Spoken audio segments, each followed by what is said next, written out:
四个闺蜜只是参加一场同学聚会，岂料酒醒后却发现她们来到了另一个世界。这是怎么回事？我不是和陆婉欣他们在喝酒吗？怎么跑这来了？难道是喝醉了，被他们给弄来的？我的天，这是什么情况？演戏呢？咋一个个死得这么逼真？吓死我了！喂，醒醒！你们这群演怎么这么敬业？快起来，导演都没有，你们躺着演给谁看呢？不远处的沈寒听到这人反应和自己一样，急忙朝他招了招手。这是呢，请问你知道是谁把我弄这儿来的？你没发现这些人都是真的死了吗？这是怎么回事啊？你知道我们这是哪吗？发生什么事了吗？我也不知道，我昨夜和同学喝醉了，醒来就在这了。这么巧，我也是。怎么面前的人总有种说不出的熟悉感？可这人我明明不认识啊！那三人也太不够意思了，怎的把我一个人丢下了？还不知道怎么就被弄这鬼地方来了。你是陆老二？你怎么知道他们叫我陆老二？陆老二是我呀，我是沈小四。太好了，还好有你陪着我。你开玩笑呢？是沈小四叫你这么说的，你和他完全就是两个人好吧？还想骗我？是不是就是他把我弄着来的？只是他们两个没发现，这时又有两个人走了过来。刚你说你是沈小四，你是沈小四。沈寒仔细观察起面前这两人，再看看他们的神态和表情。你是田老大，你是林老三。两人连连点头。沈小四，你说说这是个什么情况？这里怎么这么多死人？我想我们应该是穿越了。穿越？这么邪乎？我们四个一起穿了？不可能吧？陆婉欣说着还想去查沈寒脸上的妆，看看能不能查掉，可弄了半天啥也没有。他又看着这和之前的沈小四完全不同的脸，只能认命了。那这是呢？为什么死这么多人？我们现在又是什么身份？三人皆摇了摇头，表示不知道。要不我们都好好想想，看有没有像其他小说一样接收到这身体原主的记忆。但四人闭着眼，脑袋快都想破了，也没有接收到任何信息。是我们和原主频道不对，还是磁场不合？为什么我们什么都接收不到？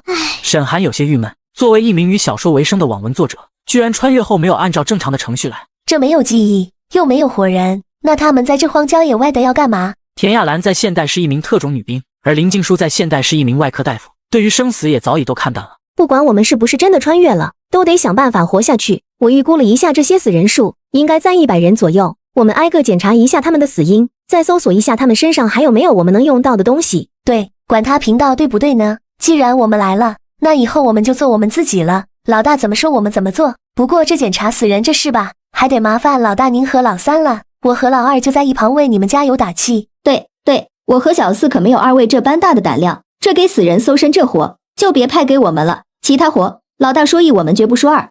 那我和小四一组，老三你和老二一组，最后我们再汇合来个统计。换了个身子，咋就变胆小了？之前那队人的气势上哪去了？我那是队的大伙人，我这还是第一次见死人呢，怎么能不怕？就这样，搜索完后，四人来到了一棵树下。我检查的20到30岁左右的男性共46人，这些人都是被同一种凶器一刀致命。我这边情况和你差不多，能用的东西都在这了。你们说这些人是不是冲着我们4个来的？这里这么多人，就我们4个穿着打扮是最好的，而且马车也刚好4辆，难道是仇杀或是劫杀？要是那些人知道我们还没死，不会又回过头来杀我们吧？我们的身上明显都有一道刀伤，按这深浅程度来说应该是致命的，所以在那群人的认知里我们已经死了。我们能活过来，完全是因为我们本就不是原主。那我们接下来怎么办？我们得换个身份再找出路，不然要是遇到杀我们的人就惨了。变装我最在行，在这乱世女子出行可不方便。老大你去拔几身男装下来，我来让你们变成翩翩俊俏美少年。得了吧，穿个死人衣服还美少年，我可没那兴趣。我们还是清点一下这些东西有没用再说。快走吧，我们找个安全的地方先避一避。这里这么多死人，又是在山上，这血腥味难免会引来野兽。因为前面是悬崖，他们也只能往那些杀人凶徒离去的方向不停的。就在他们累得要虚脱了，突然看到前面有个山洞。我先进去看看，如果可以，今晚我们就住这儿了。田亚兰小心翼翼地往山洞去了，三人立马原地坐下。约莫过了半个小时左右，田亚兰才从山洞里走了出来。走吧，里面的蛇虫鼠蚁都被我清理了一遍，很安全了。田老大，你确定都解决了？你可以选择继续留在这里，晚上出来的可就说不定是什么了。走进山洞，看到地上到处躺着死去的毒蛇和不知名的鼠虫。田老大，这些年你干的究竟是什么工作？怎么这么厉害？田亚兰因为还没退役，在现代时本不想说出自己的身份，可现在在这么个地方说了也无所谓。高中毕业后我就去当兵了，后来进入了保密地方，一直到现在都还没退役。不过现在，原来是我们最可爱的人。老大，我们以后能不能在这世道活下去就靠你了。四人研究了半天，终于点燃了火堆。从穿越到现在，他们连水都没有喝上一口，肚子也开始唱起了空城计。老大，这有些吃的，就是不知道够我们吃多久的。今天就先吃这些吧，也不知道明天能不能找到吃的，得省着点吃。怎就沦落到去捡死人葬的食物了？陆婉欣看着眼前的吃的，却怎么也下不去口，脑海里一下就涌出了那些死人躺在那的样子，结果还没吃，胃里就一阵翻涌，吐了个天昏地暗。姐妹们，我快要死了，死了说不定又回去了，就不陪你们在这受着罪了。你可别想了，要是真死了，说不定就去阎王爷那儿报道了，还想回去？把手给我，我给你把脉。按理说，你这什么也没吃，不应该吐这么厉害啊。陆婉欣还在叽叽喳喳地说个不停，林静书却震惊地睁大了眼，脸上显现出一副不可思议的表情，赶忙打断陆婉欣：闭嘴，安静一些。三人皆被林静书这一声吼和他那严肃的表情吓了一跳。过了好一会儿，林静书才在三人的目光中收回了手，没说话，只是用很复杂的表情看着陆婉欣。老三，有什么话你就直说，这样看着我怪吓人的。恭喜你，你要当妈了。不对，在这里是当娘了。陆婉欣听到后整个人直接傻了，沈寒和田亚兰互看一眼，不可置信地替陆婉欣问了出来：老三，你没开玩笑吧？我像个爱开玩笑的人嘛。沈寒摇了摇头。沈寒为了缓解陆婉欣的紧张和不安，故意学着林静书的语气对陆婉欣说道：恭喜你，你要当娘了。陆婉欣像想起什么似的，连忙对林静书说道：老三，你给小四和老大爷把脉，我感觉我们四人这打扮都像是在古代成过亲的，既然我能怀孕，你们说不定也有可能。本还乐呵的沈寒瞬间冷静了下来，田亚兰则全程没说话。如果真按老二说的，那可真是个雪上加霜的消息，但已经这样了，我们也不能不去面对，对吧？就这样，林静书给他们分别把了脉。你们三人都怀上了，时间都是2个多月。老三，你给自己也把把。在三人期待的目光中，林静书闭上了眼，然后重重地点了一下头。为什么是我们穿越？为什么穿来什么都没有？错了，老二，不是什么都没有，给了你个娃，在肚里。啊，我们要怎么过？该咋过咋过，还省了你去谈恋爱。沈小四，我发现你咋一点不着急？既来之则安之，你有办法回去吗？没有就只能接受这个事实。老大不是说了吗？男人除了能帮你造个娃，什么事儿我们女人不能自己做。现在好了，娃也不用找人造了，我们都有了。既然事已至此，走一步算一步吧，大家只能相互照顾了。沈寒虽然挺兴奋自己突然就要当妈了，但还是忍不住抱怨：这其他人穿越都戴金手指，我们穿越倒好，直接塞个娃给我们。沈寒话刚说完，他的面前就出现了一台电脑，一台和他用来写作一模一样的电脑。沈寒揉了揉眼睛，将电脑拿过来放在了自己面前。这不是我的电脑吗？上面还有我贴的标签，看来老天还是待我们没有那么差，还是送了个金手指来。4个脑袋全凑过来盯着屏幕，只见电脑桌面上只有2个图标，一个是沈寒用的写小说的，一个就是某宝。这是什么？陆婉欣忍不住上前用手一点，保护李伯城的安全，将北定府城打造成大燕国人口最多最繁华的地方，妻死新皇李伯安。李伯城，难道我们这是穿书了？还是一本我才刚刚想了个开头的书？沈寒明白了，其他3人可不明白。陆婉欣就对着电脑问：李伯城是谁？我们为什么要这么做？气死皇帝，这不靠谱吧？李伯城是大燕国的定北王，现在带着2万下等兵驻守在北定府城，气死新皇，这就看你们的本事了。完成了这个任务，便能回到你们的世界。听到这消息，3人脸上顿时要乐开了花，居然完成任务就能回去。还好这电脑没透露李伯城是我创造的人物，不然他们3个知道是穿进了我写的小说里，非打死我不可。那现在的北定府城和那定北王是个什么情况？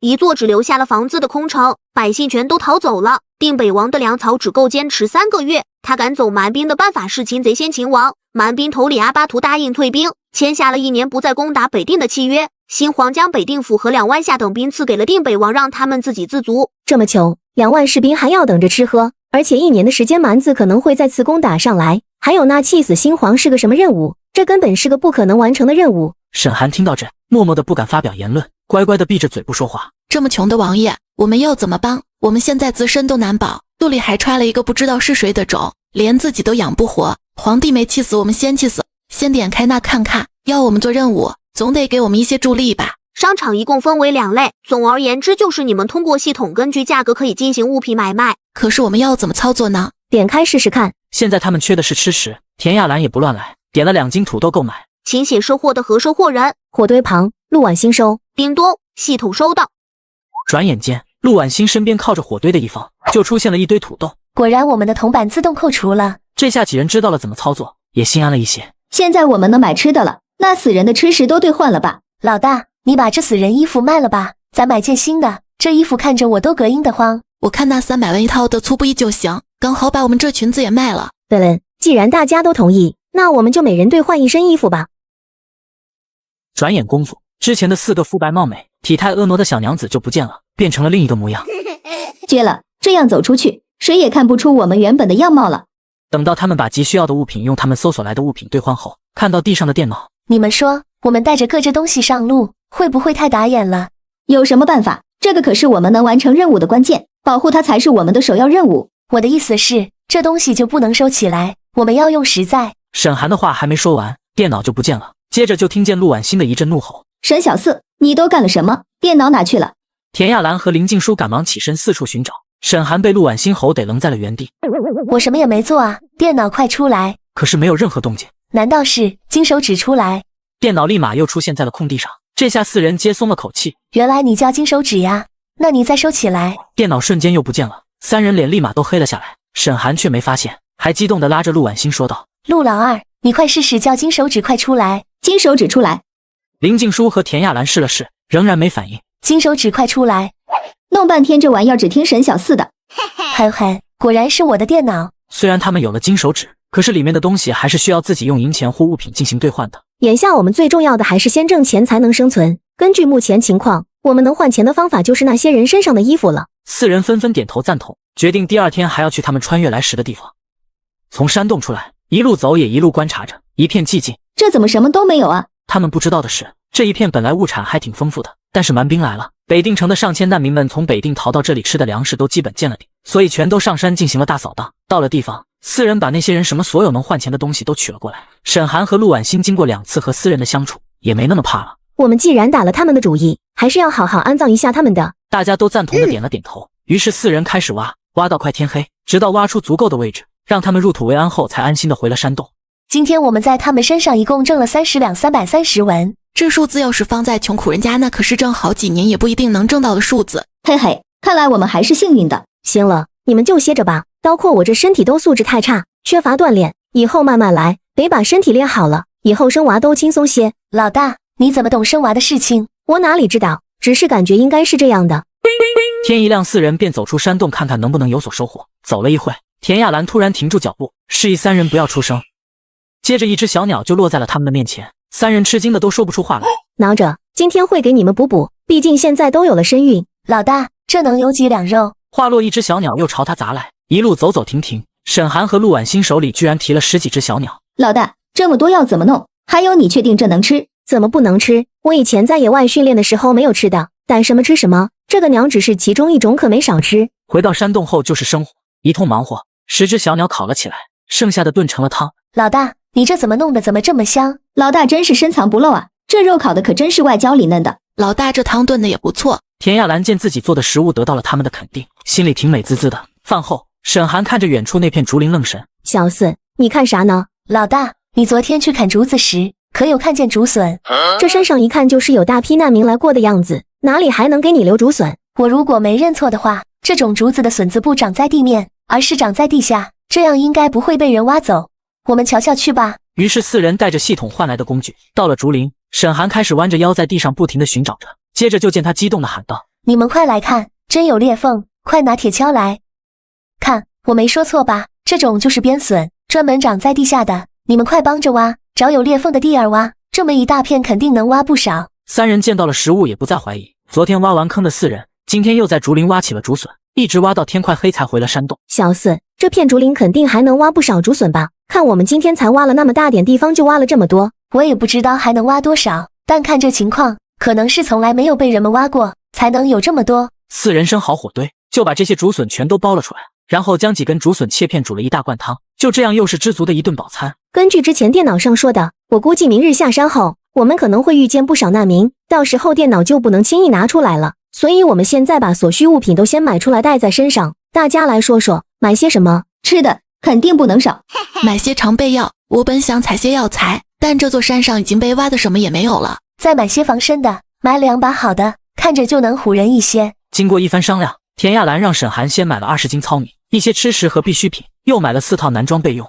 林静书选了一些感冒药、跌打损伤药、纱布等，甚至还有泻药。三人看着他买的这些，都瞪大了眼睛。沈寒拿起一包泻药问道：“老三，你买这个干嘛？怕生娃时不好生？”林静书听到无奈地说道：“哪个生孩子吃泻药？只有你想得出来，我这是有备无患。”之后4人就开始选工具了。田亚兰准备买4把锋利的工具，结果沈寒和陆婉欣死活不要，两人居然选了2根电击棒。你俩买个电击棒用完上哪充电去？你俩能发电呀？好老三，那大刀我确实用不惯，这个电击棒写了一次电能电击200多次，我有了这个一次就能把那些人吓得不敢靠近，还省了那些人靠近针让我们动刀子。对，有了这个震慑那些心存恶念的人，肯定能给我们解决不少麻烦。田亚兰也一直没有发表意见，听两人说完后，上前仔细观察了一下那电击棒的图片，外表被做成了竹子似的，不仔细看还真以为是根竹子。有这东西要是能吓退坏人，他也不想动刀。行了，他们要买就让他们买吧。谢谢老大，爱你哦。我也爱你老大。我也爱。最后他们还找电脑要了张这个国家的地图，毕竟在这个陌生而又没有手机导航的年代，地图还是很实用的。要是以后有认识原神的人问为什么不认识或不知道以前的事了，我们怎么办？就说我们被歹徒差点杀害，遇到了一位高人救了我们，给我们吃了救命的药，但却不记得以前的事了。对，高人还送了不少好东西给我们。虽然不知道说出去别人信不信，反正我们4个确实没有以前的记忆，总不能不记得事就把我们当妖怪吧。一番讨论后，4人对明天下山会遇到的情况皆怀着忐忑的心情休息了。次日天微微亮，还在熟睡的3人就被正当守夜陆婉欣的大喊大叫吵醒了。你们是谁？别过来！信不信我这棍子能让你立马倒下？你们是谁？别过来！信不信我这棍子能让你立马倒下？小哥，我们没别的。话还没说完，就听见咚的一声，应该是说话的人倒地了。这时沈寒3人也快速换上男装，拿上自己的防身工具，来到了洞口处。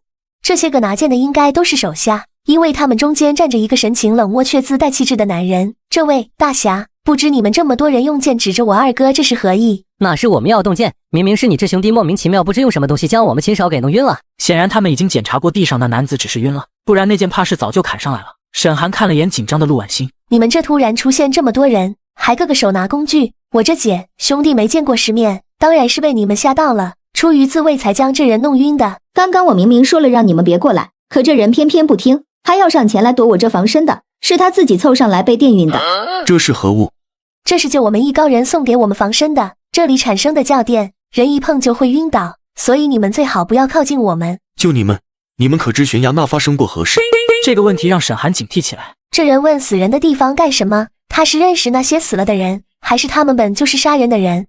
不知道，我们一直在这山洞。男人看出沈寒有意敷衍，便亮出自己的身份。我们是定北王的兵，我们奉命出城来采买粮食，只是见那里多了些新的土堆，有些好奇罢了。沈寒回头看了田亚兰他们一眼，虽然他们没有做出回应，但沈寒明白他们的意思。既然你们是定北王的人，我就实话给你们说了吧。我们家是做粮食生意的，运了一大批粮食路经此地，结果遇到了歹人，将我们家的其他人皆害了，我们也都中了一刀，命悬一线之际被一名高人所救，我们才得以活命。这小子没说实话，你们运的粮食，那些死人是怎么回事？沈寒见他对粮食感兴趣，一下想起他们的任务来。这定北王此时不就是正缺粮食吗？要是现在就给他的人一些，不也算帮他了吗？对，高人不仅救下了我们，还救下了我们的粮食，现在就放在山洞里，我们烧好后不忍心亲人露尸荒野，就去把他们都掩埋了。你们手里有粮食？怎么，你想抢？我长得像强盗吗？为何这小子这般怀疑？我们乃是定北王的人，绝不会干出那些烧杀掠夺之事。你们有多少，我出银子买。那你等等，我先和我哥哥们商量一下。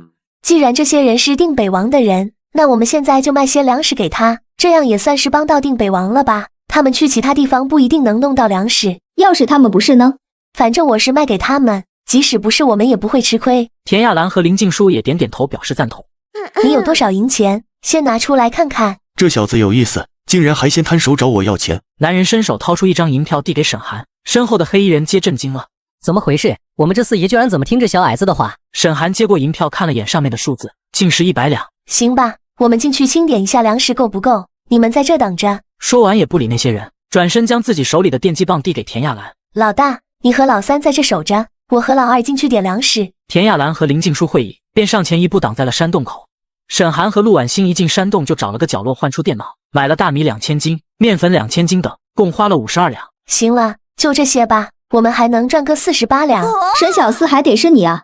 我这赚的也心安，现在这情况，他们上哪估计都买不到粮食。转眼间，山洞里瞬间被塞了一大半对的粗布口。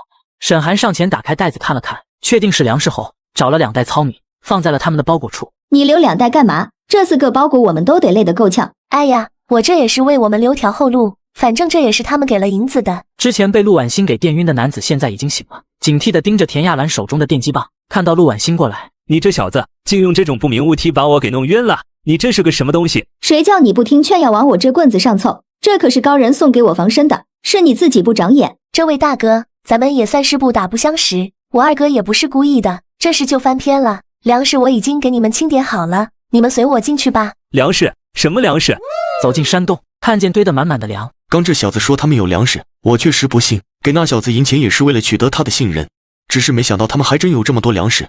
天一，去看看。是。手下看了一遍，确认是粮食后，便对男人点了点头。粮食你们也看到了，都在这了，都给你们100两刚好，我也就给我们自己留了2袋糙米。男人回过身，这才发现4人身后的角落还有2个麻袋和4个奇怪的包袱。不一会儿功夫，这些人竟把那堆粮食都搬空了，手下都走了，就留下2个男人。小子，你们这些粮食哪来的？其他地方可还有？你叫谁小子呢？叫我二公子。行，二公子，现在可以说了吗？他们还想要粮食怎么办？就这点粮食，那2万人可吃不了几天。那我们还给吗？给，要怎么给？4人低着头窃窃私语，以为远处的2人听不见，结果习武的2人可都是耳聪目明的，他们说的每一句都被听进了耳里。2人也盯着对方在用眼神交流着，意思就是先看他们怎么说。你们说你们是定北王的人，看在定北王击退了蛮子的份上，我们兄弟4人决定亲自将粮食给送去北定城，你们别到时付不起银钱。小瞧谁呢？我们定北王会缺你们那点银钱？你们亲自送，粮食在哪？这就无可奉告了，但我们有个条件。那男人见沈寒盯着自己，居然没有惬意，缓缓地点了点头。你说来听听。我们想在北定住下，希望您让定北王收留我们，然后给安排个好地儿。就这？我们想的是要完成任务，肯定要去北定。我们这身份不明，人家不让进城怎么办？这人生地不熟的，只好先找好靠山。那这简单，我们北定可是对各地难民都敞开大门的，只要带上户籍，证明自己的身份，进了城自然就会有人好好安排你们。这是怕什么来什么？刚提出这条件就是想着我们身上没有任何证明身份的东西，可我们这1路户籍和其他贴身物品都丢了，不能证明就进不了城吗？拿着这个就可以直接进城。沈寒顿时眼睛一亮，他最想要的就是这种能通行无阻的东西。那就先谢谢啦，放心，我们定给你们弄来大批粮食。这小子居然敢拍4爷的肩，我们4人一直一起，不管是鬼混还是办正事儿，4爷可不允许任何人碰他的。现在居然把自己随身令牌给了出去，被人拍了肩也没发火，太不可思议了！难道就因为人家有粮？4爷，这群难民是怎么发现他们有粮的？应该是在路上碰到咱们运粮食的人了。沈寒4人刚要下山，就遇到一批难民，上来就给他们跪下，有老人有孩子，4人于心不忍，就把自己所剩的粮食兑换给了他们。好了，粮食都换给你们了，这山洞里剩下的粮食可都是那些军爷的，你们带着粮食下山吧。军爷在哪？之前你们不是看到那些配件运粮的人了吗？那些就是军爷，他们刚带走一批粮食，剩下的回头就来取，你们可别打那些粮食的主意，小心你们的人头不保。沈寒一本正经的胡说八道，好让这些难民认为这是从给军爷的粮食中给他们换的，让他们别再打主意。难民们得到粮食一番感谢后就下山了。沈寒4人在系统上卖完东西，给自己脸上装扮了一下，也背上了包袱，踏上了下山的路。在他们走后，2人就闪现在山洞。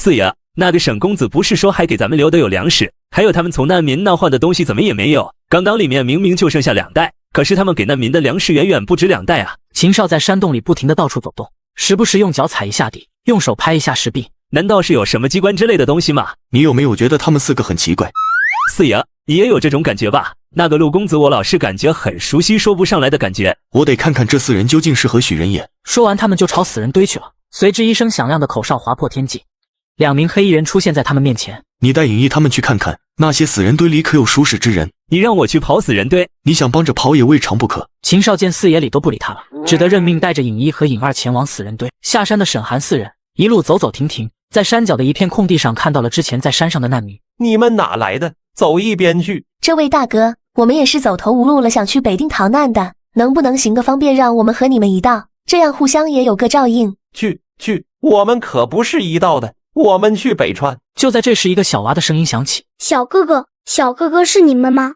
沈寒愣了一秒，原来是刚才他们在山上遇到的难民中的一个孩子。小宝，回你娘那去，别乱跑！放开我，大牛叔，你快放开我！那是厉害的小哥哥，就是他们给我们的粮食。他还会好厉害的算术。因为刚才沈寒在帮助他们换物品的时候用的是现代的计算方法，在地上写画画，全被小宝看在眼里，无比崇拜。大牛，你先放开小宝，这几个小哥不是坏人，是我们的恩人呐。大牛听莫掌柜这么说，不得不放开了拎着小宝的手。小宝真乖，看这是哥哥之前答应奖励你的。谢谢小哥哥。4位小哥，你们这是？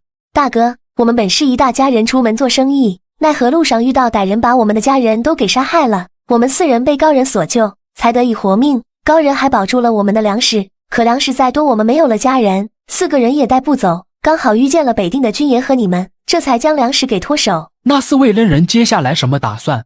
之前那军爷说了，北定的城门只要有户籍就能进，而且还会好好安排我们这种难民，所以我们打算去北定。可北定不安全呀，那蛮子虎视眈眈的，说不定去了北定刚安顿好，那蛮子就又打来了。那可不一定，咱们定北王是谁，能打退他们1次，定能打退第2次。而且你们现在就这些粮草能坚持多久？要是去了北川，再不接纳你们可想过怎么办？我们家在去往北定的路上还藏了一大批粮食，我们已经答应到时找到就给北定的军爷送去，到时候你们就同我们一起送粮食去，军爷定不会让你们挨饿。莫掌柜听到这眼睛瞪得大大的，这粮食紧缺的时候，这小哥家居然还藏有粮食，要是真如他所说，那跟着去北定赌一把确实还有一线生机。小哥哥，我还不知道你叫什么名字呢？我叫沈寒，你也可以叫我小4哥哥。那好，我以后就叫你小4哥哥。你看那是我二叔，我二叔以前可是村长呢。那个在河州的是小狗蛋，那是我在村里最好的朋友。等他吃完，我介绍给你们认识。我和小狗蛋都喜欢算术。你爹是干什么的呀？感觉大家都听他的。我爹可厉害了，他是镇上最大酒楼的掌柜的，那里有好多人都归我爹管。东家可喜欢我爹了，我爹每天都用他袖口里的称要称好多银钱，还有我爹的算珠拨得可快了。说着，小宝就把沈寒拉到一个老人的身边。爷爷，给，这是小哥哥奖励我的饼，你吃了后就有力气了，有力气病就好了，就能陪小宝做算术了。小宝乖，你那饼子留着你自己吃，爷爷现在吃不下。小宝，爷爷这病是什么时候开始的？我们从家里出来，爷爷还好好的，不知怎么的，爷爷就不停地咳嗽了。小宝听爷爷咳嗽，小宝也难受。沈寒看了看周围，好多人在咳嗽，一种可怕的想法在他脑海中，连忙告别小宝，走到陈静书身边。老三，你知道瘟疫有什么症状吗？你这鬼鬼祟祟的，问这个干嘛？我之前看小说，都说大灾之后必有大疫，你看那些咳嗽的人像不像得了瘟疫？陈静书仔细观察了一下四周，这些人得的应该是不会传染的风寒之症。那你能治吗？我能治，你有药啊？沈寒嘿嘿笑2声，盯着林静书旁边的包袱，用手指了指。你这是他们说的圣母吗？之前是粮食，现在又是药，我这包里就2包感冒药，我估计这里可是有不下100人得了风寒。这哪是圣母？你还懂这个？你不是只研究你的医术吗？我这也是帮我们自己好吧，出门在外的帮助别人也是为自己留条后路。你有2包，给我1包呗。林静书二话不说，拉过沈寒的手就开始把脉。我跟你说啊，你现在可不是一个人，有的药可不能乱吃。老三，你在说什么呢？是小宝爷爷得了风寒，老人年纪大了，怕扛不住，我才想着从你这拿包药给他。这药可不能乱吃，走，带我去看看。说完，2人来到老人身边。三哥是个会医的，让他给小宝爷爷瞧瞧，不然看老人咳嗽的厉害，挺难受的。莫掌柜听了无比激动，真没看出来这小哥居然会医，是个大夫。陈静书帮老人把了把脉，确定没什么大事，就把药交给了沈寒。这一大包里面有6小包，一次用1小包冲水喝，我想你应该懂的。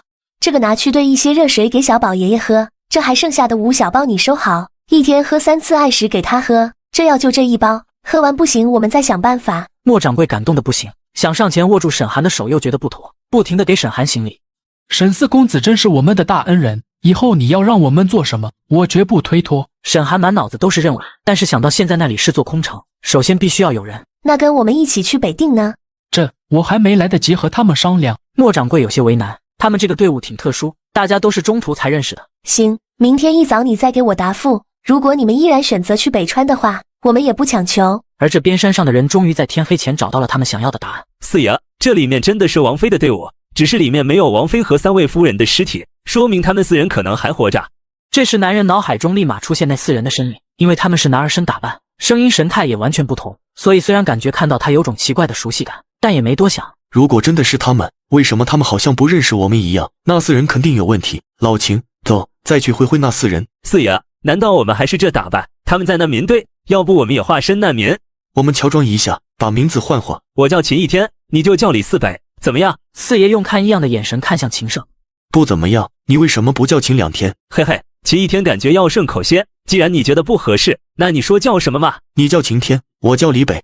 秦天、李北和秦一天、李四北有区别吗？天微微亮，陆婉欣打了个哈欠，听到周围乱糟糟的，便推了推还在睡梦中的沈寒。看，那2人抬的是什么？好像是野猪。这也太厉害了，他们从哪弄的？难道他们过了那云峰山崖？听说那边野兽成群，都没人敢去，去了就是死路一条。那这2人也太厉害了。沈寒已经听见这些人的对话，嗖的一下坐起身。我叫你半天你都不起，一有热闹你比谁都跑得快。还是老二了解我，我这也成了职业习惯，一遇到事儿就想去看看瞧瞧，说不定就是我的写作素材呢。各位乡亲，能否问一下你们这可有能做主之人？2位大侠，不知你们这是何意？我们兄弟2人想去北定参军保家卫国，奈何身上没有了粮食，便去这云峰山崖打了2头野猪，想用野猪作为交换，看你们能不能收留我们同你们一道，路上随便给口吃的，要是走到能打猎的地方，我们便进山为大家寻肉吃。人群里瞬间炸开了锅。2只野猪，那得有多少肉？莫掌柜看了看大家，也拿不定主意，刚好看到沈寒他们，不知2位恩公怎么看？别恩公的叫我沈四就好，这个事情还是你们自己拿主意的好。不过他们看着应该不是坏人。提完意见，沈寒也转身准备和陆婉欣回休息地。小哥，谢谢你刚刚替我们说话，我叫秦天，那是我好兄弟李北，不知小兄弟怎么称呼？我叫沈寒，寒冷的寒，这是我表哥陆万，千万的万。怎么给我起名字都不和我商量的？陆万兄有礼了，不知你们从何而来，又要去往哪的？陆婉心头都不抬得像背书似的答道：我们从京城运粮食过来，家人都被歹徒杀害了，无处可去，便决定去北定定居。秦天了然的点了点头，深深的看了陆婉欣一眼，看得陆婉欣莫名其妙，这人怎么把人看得发毛？而此刻李北正用一种想把人看透的眼神盯着沈寒。这男人怎么回事？眼神怪怪的，还有些吓人。难道这人认识袁深，而且还有仇？秦天走到李北身边，用只有他们2人能听见的声音说道：你也看出这2人是谁了吧？可奇怪的是他们好像不认识我们似的，而且这2人和之前比起来又完全像2个人，把我都搞糊涂了。难怪上次我们没认出他们。四爷，你能给我解释解释吗？先看看他们玩什么花样再说。沈寒和陆婉欣则逃回了田亚兰和林静书身边，2人都气喘吁吁的。你们俩不管是以前还是现在，都太缺乏锻炼了，这才几步路累成这样。我们这是吓得好吧？那2人肯定有问题，或者他们认识我们，不然干嘛那样盯着我们这种满脸是灰的小哥看？沈寒也点头附和。到了饭点，每人分到1碗肉汤，沈寒4人吃得津津有味，而秦天和李北2人同样也一手端着1碗汤，一直在观察远处4人的动静。看到他们吃得那么津津有味，心里更是不解。这女人到底发生了什么？为什么假装不认识我们，而且完全像变了一个人？饭后，沈寒觉还是得找莫掌柜问清楚。如果他们依然不跟着去北定，那他们就自己先走了。这时突然听见有人喊道：快看，那去往北川的路上怎么来了这么多人？这时只见那条路上慢慢走来一群人，还推着车，上面还放着不少家当。莫掌柜便走上前去询问了他们的情况。片刻后在人群中说道：他们原本就是北地人，可蛮子打来了，他们不得不跑。他们这是刚去了北川后又返了回来，北安也不能去了，去了也进不去。那我们去哪？再这样下去我们带的东西也顶不住了。那怎么办？难道往更远的西平去？怕是还没走到那，人就死在路上了。沈寒也听到了他们的讨论声，觉得机会来了，于是大声地问莫掌柜：莫掌柜，你们可想好了，跟我们去北定吗？莫掌柜见沈寒问他，回过头和身后的几人小声商量了一番，最后决定和沈寒他们一道去北定。行，我们就听你的，都去北定。沈寒乐呵呵的拍了拍莫掌柜的肩，笑道：放心吧，你以后会知道你今天的决定是多么的明智，定北王一定会好好安置你们的。定北王可有秘密工具，要是那蛮子敢再打过来，定让他们有来无回。沈寒说的信誓旦旦，他还拿出了那个令牌给那些人看。你们瞧，这是定北王给的令牌，北定城我们可以通行无阻的。听到这里的2人彻底蒙圈了。你说这人想干嘛？怎么想着法的把难民往北定带？没带脑子，回去把脑子带上再来。还在原地的秦天莫名其妙，他只是一直在想这个沈寒为什么装成不认识他了，还和以前见到的完全不一样，哪有心思去管这些难民？怎么就成了没带脑子了？这不好好在这吗？你有说过这些吗？还有那秘密工具是什么？你有事儿瞒着我们，这小子又是怎么知道的？那不是小子，他说的那些我也不知道，可能是他为了把难民骗去北定的胡话。我现在当然发现了，这4人不是小子，上次还不是因为他们是男人打扮，一见面就把我弄晕了，醒来又因为粮食的事兴奋，都没仔细观察他们。你说的有道理，不过看他们那样子，说不定还真有什么是我们不知道的，不然怎么能突然判若两人，连我们都不认识了？确实，这个丫头一见面就拿不知名的东西弄晕了我，现在我在她面前，她居然一点反应都没有。这时就听到陆婉欣在那边吆喝着：“让一让，离我远点，小心我这东西能让你们立马趴下。”晴天听到这里忍不住笑出声。陆婉欣见那叫晴天的笑声，便朝着晴天走过来。怎了？你是看不起我，觉得我在说大话？你不信我这棍子能让你醒不来？是，我当然信了，我可是亲自领会过的，能不信吗？怎么看到这人我有种特别的感觉？难道真像沈小四说的一样，这人认识原主？可不应该啊，我都把脸弄成这样了，还能认得出？算你识相。莫掌柜命令大家休整一下，吃点东西再赶路。晴天见他们生火烧起了水，好奇地凑了过来，坐在陆婉欣旁边。陆万兄弟，你们这是干嘛呢？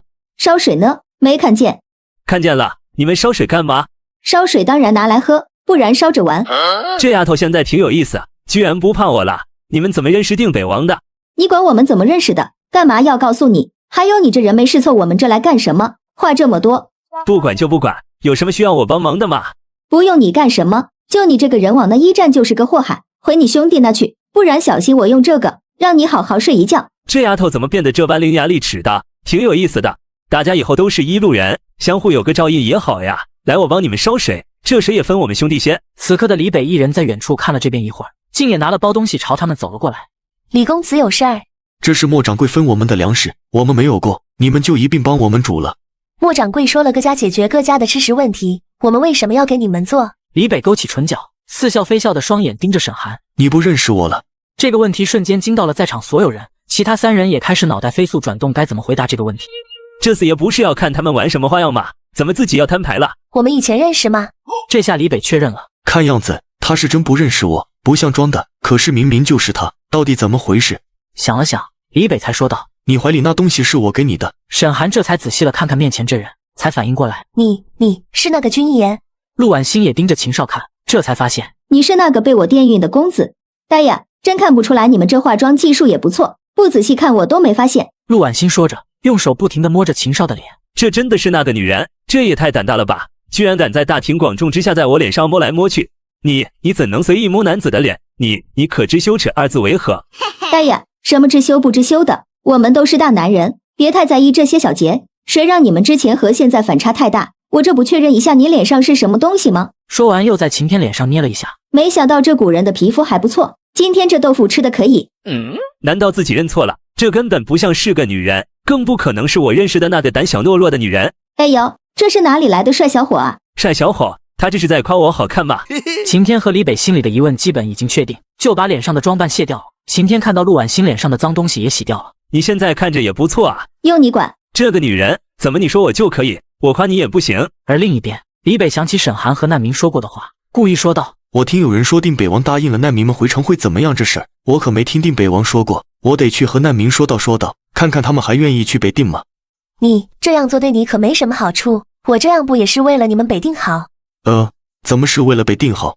你们那北定现在连百姓都没有，就那些士兵能维持整个北定的所有运作吗？没有人以后北定怎么发展？这么多土地谁来种？那些士兵又靠什么养活？怕是坚持不到蛮子打来，你们就饿死了。其实这些事情他也想到了，但他知道靠自己很难完成，没想到这个女人也能想到这些。这个女人现在的觉悟都这么高了吗？她好像真的像变了个人。不过你回北定要是帮我在定北王面前好好说，那明他们回去同意将房屋和土地还给他们，以后你俩的知识我们就给包了。结果李北听了则故意是一副无所谓的表情。你答应的话与我何干？自己想办法。定北王可是没那么好说话的。晴天在一旁也故意连连点头。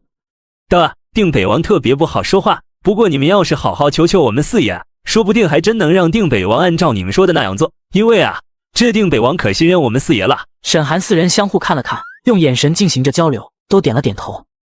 行，以后不但你俩的伙食我们包了，不会让你们饿肚子，而且保证你们能吃好。晴天眼睛瞬间一亮，用手悄悄地拉了拉李北的衣服。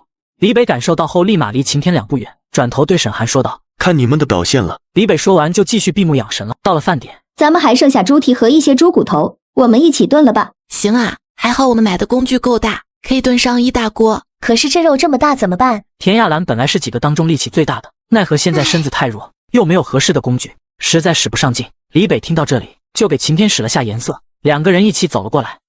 那个，还是四爷你来吧，我就不献丑了。这小子那功夫除了能逃命，还是一点长进都没有。接着就见李北手起刀落的旁跑放好几下，两根猪蹄就被宰成了小块小块的。这操作看呆了在场所有人。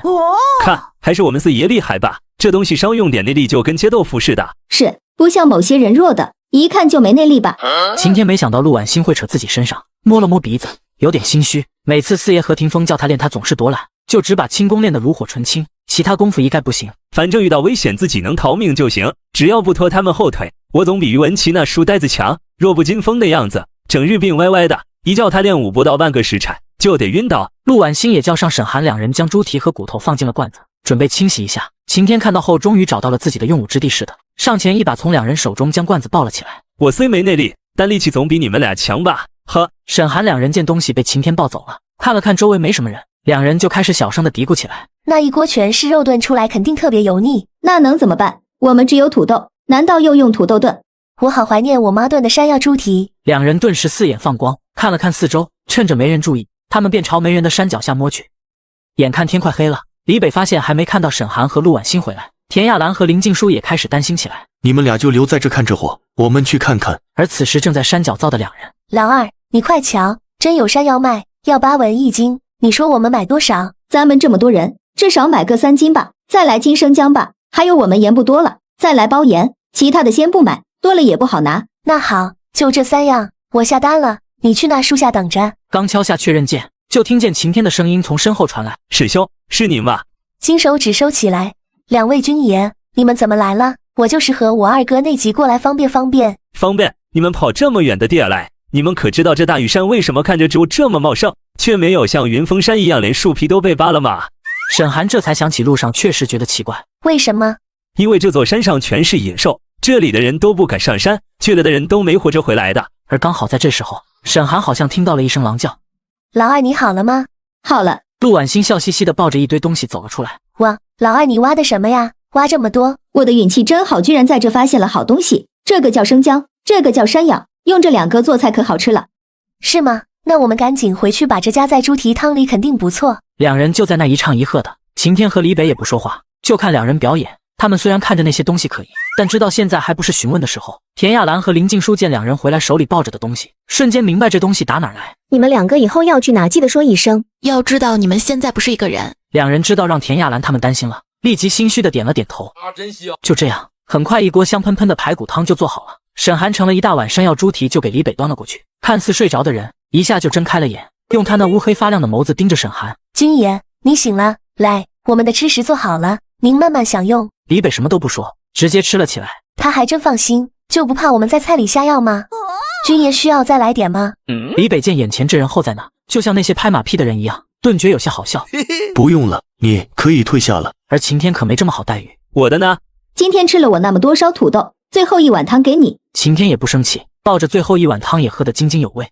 他们今日赶了一天的路程，吃过东西后，大家累得就躺下了。迷迷糊糊中，突然人群中不知是谁一声尖叫划破天际。田亚兰了解情况后，立马站在人群中说道：“大家不要乱，不要跑，这样更惹到狼群。趁着狼群还没过来，大家赶紧把火堆点起来，火越大越好。”可他一个人的声音根本起不到任何作用，慌乱之中也没有人听他的。还好大家都习惯听莫掌柜的，莫掌柜按照田亚兰说的，带领青壮年男人手拿工具站到最前方。这样下去不是办法，这太多狼了，如果他们发起攻击，我们这些人怕不是对手，难免死伤。为了能减少伤亡，只能用它。田亚兰说着做个手势，沈寒听到这本就狂跳不止的心，现在更紧张的就像要跳出来似的。要什么样的？田亚兰比了个手势。难民之中只有李北和晴天身体稍微健壮一些，青年也没几个，其他的一看就弱得不行。这本就是一个不存在的书中世界，只要有卖的，其他的暂时也管不了了。于是沈寒悄悄地换出系统，把兑换的东西又悄悄地递给了田亚兰。你先回人群中去，注意安全，让大家保持冷静。说完他自己则悄悄找了棵大树爬了上去。我看大家还是逃吧，这么多了，在这不就是等死吗？人群中瞬间恐慌起来，大家开始试图往后跑。沈寒见状大感不妙，大家不要动，绝对不能跑，实在害怕的可以慢慢往后退。可这些人的心里已经被狼群吓破了胆，哪里还听得进劝？大家乱成一团，狼群此刻也就越来越近。狼的腰部是他们最脆弱的地方，大家都攻击他们的腰啊！砍他的腰。可由于狼的数量太多，总能找到弱势群体发起攻击。一个由于逃跑被石头绊倒的妇人瞬间落入狼口。陆婉欣、林静书和沈寒三人也背靠着背，挥舞着手里的工具。可这三人可没有田亚兰的经验，只能和面前的两只狼两只也相对着。李北发现这边的情况，急忙喊道：“老秦，后方！”就在这时，两只狼同时朝着沈寒三人扑去。还好李北和秦天一个箭步赶了过来，两人同时踢在野狼的肚子上。哪知秦天吃了没有内力的亏，野狼没被踢飞，反口咬住了秦天的小腿。另一只被李北踢飞的野狼不顾疼痛，又猛地朝李北发起了进攻。千钧一发之际，远处传来砰的一声巨响。李北抬眼朝发出响声的地方，却只能看到有火花从一棵树上发出。看见火花的同时，又是几声砰砰的响声传来。再看人群中的野狼，接连到地，直到看到最后一头狼倒地，大家才敢松了一口气，瘫坐在地。沈寒三人这才注意到，因为救他们而受伤的秦天此刻已经疼来像是失去了知觉。小四，去准备一些消毒用的东西，老二赶紧弄些干净的水来。李北看了眼秦天，见他没有大碍，第一时间就赶去了刚刚发出声响的大树。来到树下什么也没有，纵身一跃跳上树干，上面有树枝被折断的痕迹，并不能知道是谁来过。李北只好又回到人群。秦天这边，他的裤腿已经被林静书给撕了开来，疼得他睁开眼大叫：“你这小子怎就和陆万一样不注重这些？怎能随意撕破男子的裤子？”闭嘴！我是大夫，管你是男的还是女的，在我这都是病人。林静书一个眼刀射过去，吓得秦天赶紧闭上了嘴。这人之前不是大字不识粗鲁不堪的吗？什么时候会医了？这严肃起来的样子还真唬人。你那眼睛直勾勾的盯着我们老三干嘛？我们老三可是正常男人，没其他方面的爱好，别瞎打主意。秦天听见陆婉欣的声音，立马回神，听明白他说的什么后，更是气不打一处来。你这小子说的什么话？我能打什么主意？我只是好奇，你家老三怎么会是大夫？是大夫怎么了？按你也了，你这腿现在不得靠大夫来医治啊！你这人怎么像个女人似的蛮不讲理？我可什么都没说，你就在那乱安罪名。陆婉欣一听秦天说她像女人，哼了一声，赶紧闭上了嘴。这两人都这个时候了，还不忘斗嘴，真是服了两人才。由于刚才场面混乱，好多人都受了伤，林静书他们挨个帮他们进行了清理，而悄悄回来的田亚兰也默默加入了他们的队伍。秦天一人坐在原地无法动弹，好不容易看到陆婉欣他们忙完，路过他身边。你们就是这样对待救命恩人的？四人停下脚步，看了眼坐在地上的人，确实有些可怜。老二，他就交给你了，我们先回休息的去了，你把他处理完就赶紧回来。秦天一听林静书这么说，立马急了。你什么意思啊？什么叫处理完？你们要干什么？可林静书他们根本就不理他，直接走掉了。陆婉欣这才蹲下身，用手拍了一下秦天的腿。啊，疼！闭嘴！我得赶快弄完回去休息了，别耽误我休息。那心狠的女人，呵！李北在人群中试着寻找着树上那人的线索，没有看见，肯定是高人救了咱们，也有可能是山神救了咱们。本来毫无头绪的李北，一靠近沈寒四人，李北顿时反应过来，刚刚在和狼群搏斗之时，这田家的一直没看见。以前他们四人做什么都在一起的情况来看，他不可能无故离开，而且在那种危险的情况下，少了一个人，其他三人还没有反应。李北不停地分析思考，难道树上的人真是这田家的女人？可老陈不是说她是个大门不出、二门不迈的官家小姐，整日在家绣花吗？而且现在这四人又好像根本不认识我，看来只有等到了北定，才能解决心中的疑问了。想到这里，李北直接对几人说道：“有条路可以提前10天到达北定。”这突如其来的一句话，把在场的5人都搞懵了。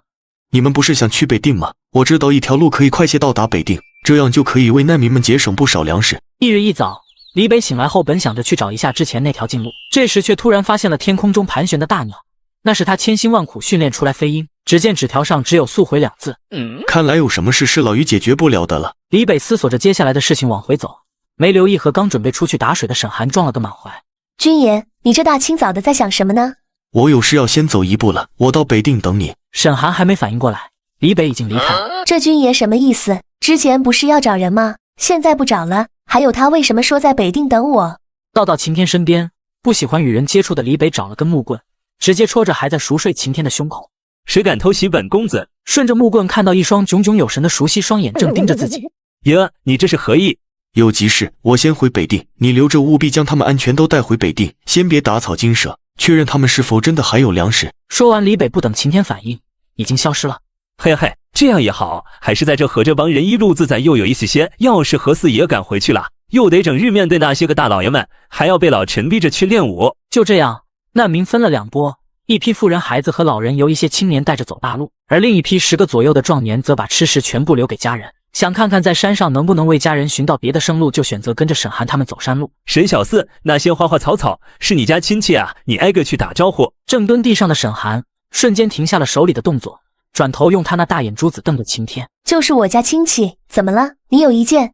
因为通过上次在系统中兑换野狼询问系统才得知，有些东西是不用他们一个个弄出来的，有些则是沈寒手摸到的地方操作一番就可以系统兑换。山上那么多药材一类的好东西，我们可不能错过这么好的机会。陆婉欣在一旁也忍不住拍了一下晴天。要你多管闲事了，管好你自己的腿，待会摔了我可不服你。爸，这女人真的是真了雄心豹子胆了，怎就敢对我动手了？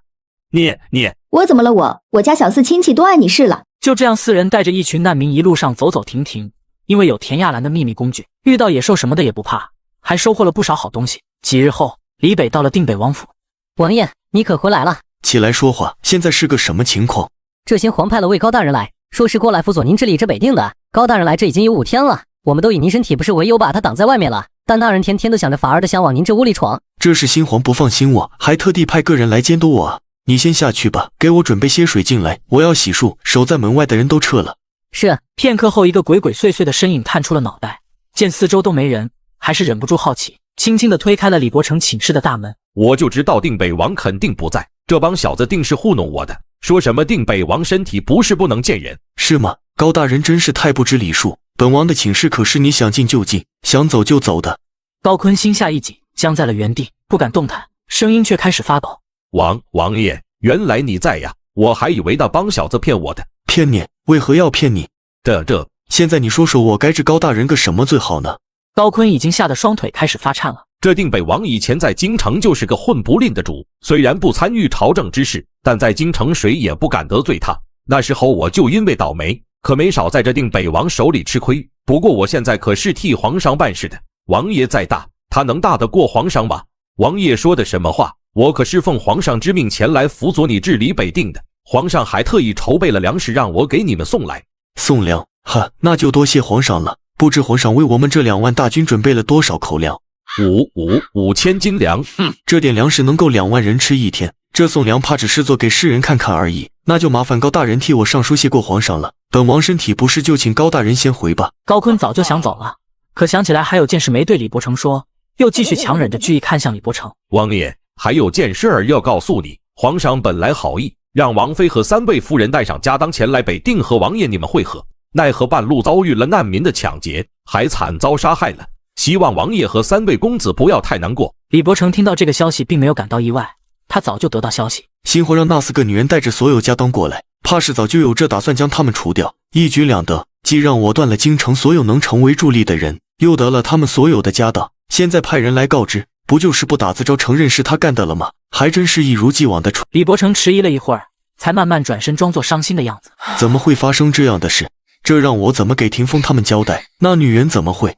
王爷节哀啊，这先皇走了，现在王妃也不在了，等于先皇替他拉拢的人也没用了。皇上就等着他过不下去的那一天，看他在这破北定还能坚持多久。本王现在需要休息了，高大人请回吧。高坤听李伯承这么说也没犹豫，转身刚要走。对了，既然高大人是来这北定常住，一直住我府上也不妥，在这住高大人下次再一不小心又闯进我寝室，我可没那么容易让高大人好好的出去了。所以高大人搬去府衙住吧，那里想必比较适合高大人。高坤听到李伯承让他去府衙，他还以为会是个好地方，毕竟那里可是这北定府之前最大的关注的地。这什么破王府，我还不爱住呢，啥也没有，全是些个大老粗，都不会伺候人。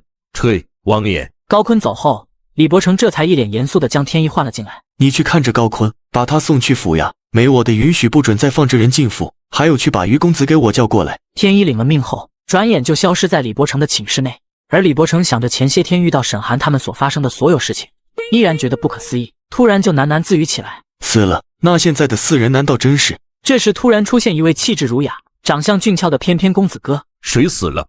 李伯承看到于文琪，一脸愧疚地看着他，沉默了一会儿才说道：老于，你那新夫人怕是遭遇了不测。这2个男人听到自己夫人去世的消息，不但不伤心难过，反而觉得是好事。原来4人的新夫人都是先皇下旨让迎娶的，还要求必须在新婚当日圆房，不然就是抗旨。男主虽然也不同意，却不曾想被他最信任的管家和他母妃一起联手下药后，也给送进了洞房。所以他们虽都有了夫妻之实，也并没有什么很深感情。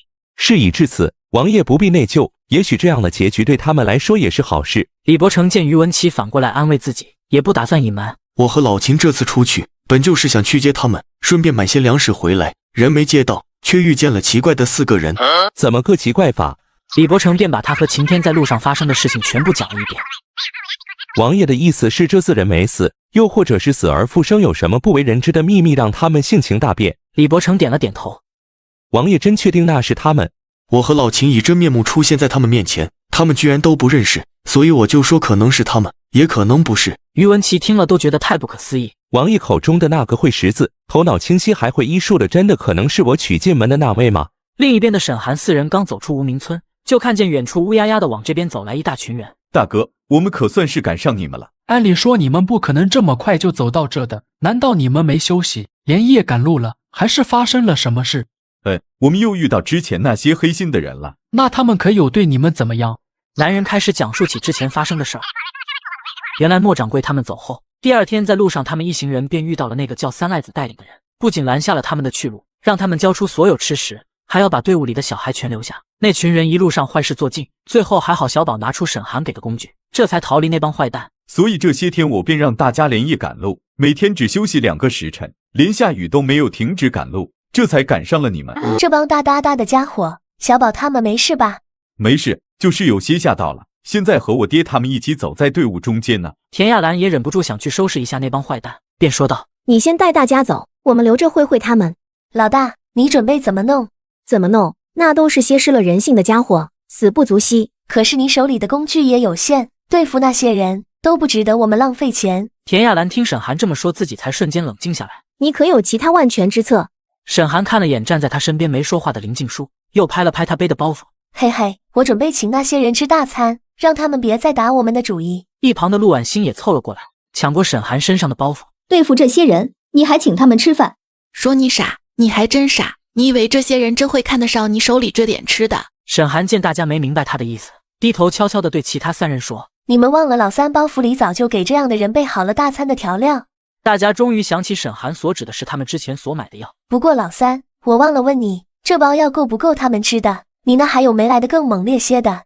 药价 L 料，就医不到位，你那一包怎么够他们吃？加上这个，让他们没有站起来的可能。沈寒眼睛一亮，哇哦，这可是个好东西。沈寒一边说一边直接把那些东西全倒进了一袋糙米中。等他弄完，陆婉欣一把抢了过去。老二怎么回事？难道你还有比这更好的办法？这种危险的东西你怎么能拿？这活交给他来弄。什么意思啊？怎么这危险的活就交给我了？你这什么意思啊？陆婉欣拍拍晴天的肩，笑着夸道：我们这不就你会功夫吗？遇到危险你也是能跑得最快的，所以这任务给你最合适。晴天不明白陆婉欣这是真夸他呢，还是想害他，但身为男人也不能看着他们这些女人去冒这个险。行吧，交给我吧。就这样，等其他人走后，几人不慌不忙的生活。晴天就负责将那袋糙米倒进锅里，三赖子为首的一群人离他们只有10米左右的距离观察着。这是从哪冒出的10几个人？和之前那些人好像认识，难道那些人没告诉他们我们不是好惹的？老大，你这野猪肉做的肉干也太好吃了吧！要是放在粥里一起煮，那粥沾上肉味肯定更香。沈寒说着，用眼角余光瞟了一眼，那边站着的人都忍不住吞口水了。老大，我们过去抢吧。先不急，我先去会这些人。三赖子刚走到他们身边，就看到田亚兰手里拿着陆婉欣那根工具。这不是那群人用的奇怪的东西吗？三赖子眼珠子转了半天，也不敢轻举妄动，然后嬉皮笑脸地冲着田亚兰他们说：不知大兄弟，你们这是要去哪呢？大哥，我们这是去北定呢，你们去哪？那太好了，我们也打算去那，就寻思着要不我们就一路走。沈寒假装思考起来，随即摇了摇头。还是散了吧，刚才遇到个以前认识的大哥，他也让我们一路，我们都没肯，觉得还是人少自在些。还有，沈寒上下打量起三赖子，三赖子不明白他这是何意，反问道：还有什么？还有那大哥说让我们小心你们，离你们远点儿。三赖子一副原来如此的样子，随即又笑嘻嘻地冲着沈寒：你别听那小子瞎说，你觉得哥像坏人吗？那帮人想让我们一路保护他们，我们觉得那全是些老弱病残的，就没搭理他们，他们这是怀恨在心呢。这还是个没脸没皮的主，那还是散了吧，我这几位哥哥可厉害了，不用别人保护，我们也有高人送的宝物，一般人伤不到我们。三赖子一听宝物，就看向了田亚兰手中那棍子。大哥，你们先走吧，我们等着粥熬好吃了再走。三赖子这才又看向那冒着白烟的锅，吞了吞口水。是这样的，大兄弟，我们已经快2天没吃东西了，你们有多的粮食吗？给哥哥一点，等到了北定，我们就想法买来还你们。沈寒见这又是一个打着借粮幌子的人，但听到他说买，他又心生一计。不瞒大哥，我们手里确实还有不少粮。刚说到这，陆婉欣赶紧上前拉了沈寒袖子一把。沈寒明白他的意思，拍了拍他的手。二哥，你放心，我看这大哥可不像坏人，对吧？那是。但我们这些粮食可是花了我们全部家当买来的，你们怎好说借就借？况且我们真不熟，要是大哥你们以后不还，我们岂不是亏大了？三赖子皱着眉头思索了起来。这小子什么意思？难道不借要我们出钱买？这小子还真敢想，也不看看我们是干什么的。但没办法，看了眼他们这些人手里的工具，还是先不要硬来，就退回到他的人群去了。你这样，他们还会吃我们的粥吗？放心吧，这些连人都不放过，怎么会放过粮食？三赖子回到他的兄弟中，同他们讲了刚他过去打探的情况。我们现在快2天没吃东西了，身上没什么力气，要是和他们硬来，肯定不能成。因为这10几人一看就同之前那些人不一样，要不我们拿些银钱买了他们的锅粥，先让兄弟们填填肚子。其他人听到他这样说，也纷纷点头赞同。小兄弟，我们大伙商量了一下，我们出钱买你们这锅粥，不知可不可行？大哥，这些可是我们熬来自己吃的，我们今早起身赶路到现在还没吃东西呢。你不是说你们还有不少粮食吗？那这锅就先让给我们，你们再重新弄一锅，我这给你银子买。沈寒假装为难地看向陆婉欣。二哥，看大哥他们也实在，你把这包给他们，拿回去刚好再煮2锅肉粥。那行吧。就这样，两方人愉快地达成了合作。老三，他们吃了那要多久能见效？其他人也好奇这个问题，见沈寒问了，也就都竖起耳朵听着。一般在喝完后的1到2小时，肠道蠕动会加快，患者开始有排便的感觉，但那是常规的药。我们这次用的可谓是升级版，2种药混合，我估计要不了1个小时就会见效。晴天看到其他几人都好像听懂，于是忍不住发问：你这说的小时是什么？糟了，忘了换算，这古代可不是1小时计算的。我三哥的意思是一般的药需要半个时辰到1个时辰，但他这配的药用不了半个时辰就能见效。他说的这个小时是他学医时自己为了方便自创的计算时间的方法，他教过我们，所以我们能听懂，你们就听不懂了。见沈寒替他圆场，林静书只好在一旁附和着点头。他们在这边算着时间，那边的人也在算着时间。赖子哥，咱们什么时候动手？弟，这10几人手里应该还有不少粮食，咱们这么多人，害怕那几个小子。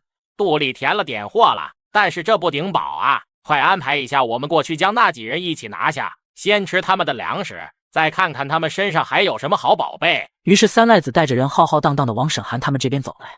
沈寒几人料想这些人现在定来者不善，大家都做好准备。可三赖子一行人走了一半的路就忍不住，抱着肚子蹲在了地上。那个什么大哥，你们这是怎么了？需要我们帮忙吗？你们好算计。接着沈寒他们听见了噗噗噗的声音此起彼伏，紧接着阵阵恶臭弥漫在空中。这些人你们想办法处理了，我们就不管了。对了，都搜搜他们身上可有什么值钱的宝贝，一个都不能放过。沈寒憋着气把话说完，最后就把今天吃的全部东西全都吐了出来。其余3人也同样吐了个昏天黑地。晴天和莫掌柜他们想上前扶一下他们，都被他们推开了。别管我们，赶紧忙你们的去。真可惜，不能亲手去收拾那帮坏蛋，顺便再打个结。这些坏家伙身上定有不少好东西。我这是造了什么孽，要来受这份罪？这滋味太难受了，谁也别再想让我再生第2个。这吃进去的东西又吐出来，真是浪费了。得好好想想有没有什么能孕妇吃了不吐的药。这具身体太弱了，现在要锻炼还只能散步，这不是折磨我吗？另一边的李伯承和于文琪也开始了对北定的新规划。但凡在3个月内赶回北定的原居民，所有房产土地都凭房契地契悉数归还，再给他们发1两银子的生活补贴，还可以到王府领种子去种地。四爷，这个主意虽好，可是要花费的钱可不少。您这手里还有多少银钱？发种子，还有那么多种子，我们上哪弄去？要是大量百姓都往北定赶，您到时候拿不出银子，这可是寒了百姓的心，到时候如何是好？我已经上书给皇帝了，让他借钱借2种。这王爷可真敢想，当初皇帝可是下了旨让他自生自灭的，怎么会管他？王爷手里还有多少银钱？1900两。放心吧，新皇不管怎么样，也会派人送上一些的。一些和这次一样，5000斤粮食够干什么？于文琪忍不住心底的怒气。四爷你就是太好欺负了，先皇就是想要你活不下去。那我就是要让他吐些出来，有多少算多少吧，也能给他添添堵。听见于文琪的叹气声，李伯承摇了摇头，苦笑着继续解释道：我们手里没有银钱，可有一个人有，娄玉春，我已经让田儿赶去京城找他借银了。王爷还真是会想办法，不过这的确也是我们现在唯一的办法了。可这银子问题四爷解决了，那这粮食种子四爷怎么办？李伯承脑海中一下就浮现出一个人的身影来，不知怎么的，他就觉得他们当初说会给他送粮食这事儿是真的。不过还是不要把希望全放在沈寒他们身上，他们即使真的有粮，那又能有多少？看到李伯承没有回应，于文琪说出自己的担忧：消息放出去，要是难民们听到消息立马赶来，你这钱和粮都还没到怎么办？我已经了解过，距离我们最近的难民听到消息再赶来，至少需要1个月，一切应该都来得及。于文琪见他已经做了安排，也不好多说，又向李伯承说起住在府衙的高坤。那高大人接连2日都来王府闹，王爷真不管他？我管他作甚？他不是来辅佐我的吗？对了，你去问问他有钱没，也为这治理北定出一份力。行，我这就去会高大人。说完，从怀里摸出一张银票递给李伯承，这是我从京城带过来的1000两，一并给您吧，您自己好好打算，我可等着您将这北定重新治理好。李伯承也不客气，伸手接过于文琪递来的银票。谢了，老于，我还真是命苦，有哪个王爷像我这般穷？看来我得和阿楼好好学学怎么挣钱了。另一边赶了1天路的沈寒4人，对，这儿离北华山至少还得走上几天的路程，我们得想法弄些粮食出来了，不然肚子里的小人也受不住啊。听沈寒这么说，大家都陷入了沉思。在这荒郊野外的怎么弄？总不能让粮食凭空出现吧？4人想不通，只好趁大家休息时，沈寒才拿出之前买的那张地图。好奇的晴天也赶忙凑了上去，看清那纸上画的居然是他们大燕国的整个地理舆图，他激动的一把抢了过来。这也太不可思议了，你们从哪弄来的这个？我听老陈讲过大燕国的舆图，上面也就标了几个府，每个府有多少个县，有多少条路，你们这咋连多少个村，多少座山，还有之前住多少人，能走多久，这些都有。陆婉欣可没想回答他的问题，起身从晴天手里抢回地图，还不忘拍他脑袋一下。你是强盗啊，干嘛抢我们东西？沈寒见晴天被打了，憋着嘴做出可怜兮兮的样子，就好笑。这1米8几的大个头，怎么天天被矮他一头的老二欺负？莫非他有别的想法？还有他看老二那眼神，啧啧，难道这小子看上我们家老二了？那他究竟知不知道我们的女儿身？还是他就喜欢男人？这舆图可是我们几家的藏宝图，我们几家不是一直做粮食生意吗？这就是我们家人靠着走南闯北这么多年，亲身都到过这些地方，然后绘制出来的。哦，原来是这样。那你说的藏宝图是什么意思？意思就是我们的家人在某些地方藏了粮食，我们通过这个地图便能找到。这就是我们为什么现在没有粮而却答应给你们送粮食去北定的原因。那你们这藏宝图怎么看？粮食在哪？我怎么没看见？这是只有我们懂的秘密。哦，晴天也不再追问。小丫头，你们的秘密究竟是什么？总有一天我会弄明白的。刚从地图上看，这几天一直都是官道大路，这样的地方根本没法藏粮食。老大，要不算了吧，随便找一家就把粮食给弄出来了吧。沈寒左右环顾了一下四周，见没有其他人，这才换出电脑对着3人说道：我找他想想办法，说不定他能给指条明路呢。沈小四，你确定这东西会跟你说这些？试试不就知道了。于是几个脑袋紧紧地靠在电脑前。大湾村哪里能藏下5000斤粮食，而不被别人怀疑？发送。然后4人就怀着紧张又期待的神情一起盯着电脑。村委和神庙有个地窖，真的有，太好了。沈寒4人把从系统悄悄换来的粮食给难民1人分了一点，便又重新走回了官道上。结果看到路上都是人。大娘，你们怎么这么多人都往北定去？昨天有好多军爷骑着马到处去散发着消息，说是定北王下令让所有的人都可以去北定定居，而且去了领粮食种的人还有银子拿，这事儿你们不知道。沈寒和陆婉欣对视一眼，李伯承还真行，居然想到这个办法让大家都去北定。可他这个穷哈哈的王爷，上哪找这么多银钱和粮种发给大家？沈寒不由得替他愁起来，转头看向晴天：你了解定北王吗？原本坐在地上一副无所事事的晴天一愣，然后反问道：难道你不了解？我应该了解吗？这原主什么记忆也没有，我怎么了解？我连定北王长什么样都不知道。晴天认真地盯着说话的沈寒看，这个和定北王同床共枕过的人居然说不知道定北王长什么样，然而他却看不到沈寒半点心虚的反应，只好说道：你可算是问对人了，我可算是最了解定北王的，说吧，想知道什么？你觉得他会打没把握的仗吗？晴天见沈寒问这种问题，突然也严肃起来。你问这个干什么？我就是想了解一下，他这散发的消息是要发银子的，银子都发给难民了，到时我们的粮食运去，他还有钱付给我们吗？晴天听到沈寒他们担心的是银子的问题，这才放下心来。那你说什么打不打仗的？吓我一跳。我们王爷虽然以前大家都说他不理朝政，但是做什么事情他还是有分寸的。他既然答应了你们，那到时候粮食送去自然也不会少了你们一分。沈寒他们听后，这才稍微放了心。而此时的北定王府，四爷，你找我？粮食天银那边搞不定，我要亲自去趟北川。去北川？你忘了那北川知府纪伦当年进京可是有把柄在我手上，我现在亲自去找他，他不敢不将粮食送来。于文琪恍然大悟，他就说四爷怎么敢没粮食就把消息发出去，原来退路在这。可你这离开北定去找他，不怕他反过来找皇帝参你一本？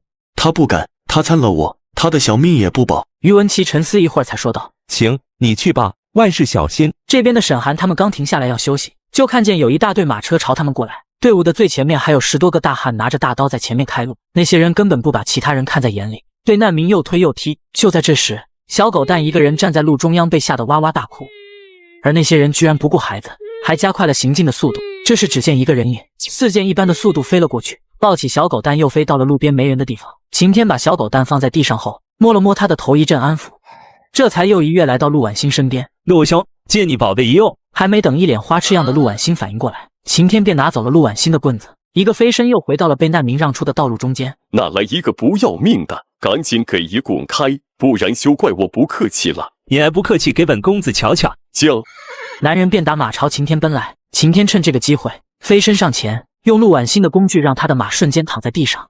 起来啊，起来，给本公子不客气试试。你想怎么样？刚刚你挺能耐，踹飞了我们一人，还差点踩着一个孩子，你不觉得你该对他们说点或做点什么吗？男人看着晴天手里莫名其妙却很厉害的工具，只好说道：对不住了各位，我们也是拿钱办事，由于运送的东西贵重，容不得闪失，刚刚多有得罪。这时沈寒4人挤出人群走了出来，这可不是一句对不住就能完事儿了的。那你们想怎么办？那你就赔这2人一人100斤粮食吧。陆婉欣觉得太少了，又跟着加了一句：再一人赔5两银子。大汉听到是这条件，有些为难。2位，我们也是拿钱替人办事的，这银钱我可以赔，但粮食我真没有。你这是想骗谁呢？没粮食？您的马车上装的是什么？男人见沈寒指着马车，正是他们替别人运的货物中装粮食的马车。那可不是我能做主的东西，你就别为难我了。银子我赔还不行吗？什么？你不能做主，那就叫个能做主的出来。男人只好冲着走在最前面的那辆马车喊道：公子爷，能否出面帮小的说一句，不然事情不解决，也耽误您的时间不是？这时只见一个男人缓缓地向这边走来，晴天看清来人，居然放开地上的大汉朝男人跑去。阿楼，你怎么也来北定了？被晴天抱着的正是从京城来的娄玉春，他本不想出来惹这不必要的麻烦，但没想到这帮人竟给他惹事。老秦，你怎么在这？晴天嘿嘿傻笑2声，又将手勾住了娄玉春的脖子。我妈，说来话长，你先说说你咋来了？我收到田二的求助消息，王爷需要帮助，我一个人在京也着实无趣，便找了个很厉害的镖局一起押送王爷需要的东西就来了。晴天听他这么说，看了眼躺地上的男人，这就是你找的厉害镖局的人？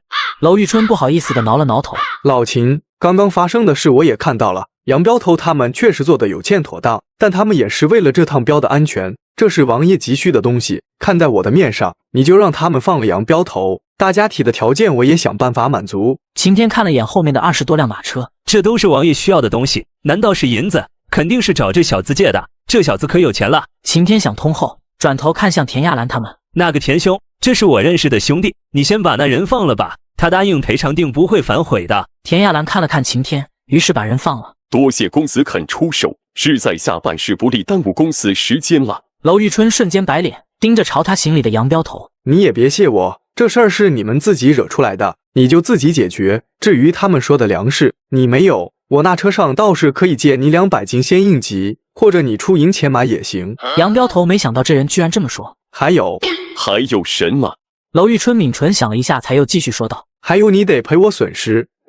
杨镖头差点没惊掉下巴。公子你这从何说起？这东西不都还好好的在这吗？一车没少呀。东西是没少，可你让我出面给你解决麻烦了，我损失的是我宝贵的时间，所以你得赔我损失，也不多，就扣你1成佣金就行了。杨镖头听他这么说，气得想骂人。还1成，可是足足100两，但这人是王爷的人，我又不敢得罪。那行吧，就按公子说的做。说完，杨彪头就准备转身走，娄玉春又在他背后喊道：“粮食1两银1袋。杨彪头是现在给我现银，还是之后我再用金里扣？扣吧，扣吧！我真是倒了8辈子霉了，气了你这趟彪。”而晴天太了解娄玉春，早就忍不住笑了。阿罗，行啊你，这是要把奸商这个词显得淋漓尽致啊！我怎么了？我这是不放过任何一次赚钱的机会。说着就见晴天跑到了他的马车前，娄玉春感到不妙，但是已经晚了。我就知道阿楼你这小子定不会亏待自己，居然带了这么多好吃的。就这样，娄玉春带的各种水果、肉干、点心等等全部被晴天打包了起来。老秦，你可不能都拿走，至少给我留点。我这坐马车可还有2、3天才能到北定，你都拿走了，我吃什么？晴天想了想，自己这样确实不太地道，从怀里掏出自己吃剩下的杂粮饼，递给娄玉春：“你省着吃，这3个饼应该够你吃到北定了。”娄玉春嫌弃地看着晴天递过的饼：“你又不是不知，我从不吃别人做的东西。这家伙做的东西确实好吃，要不然怎么能在这大雁巢开了20多家醉春楼，挣这么多银子借给四爷？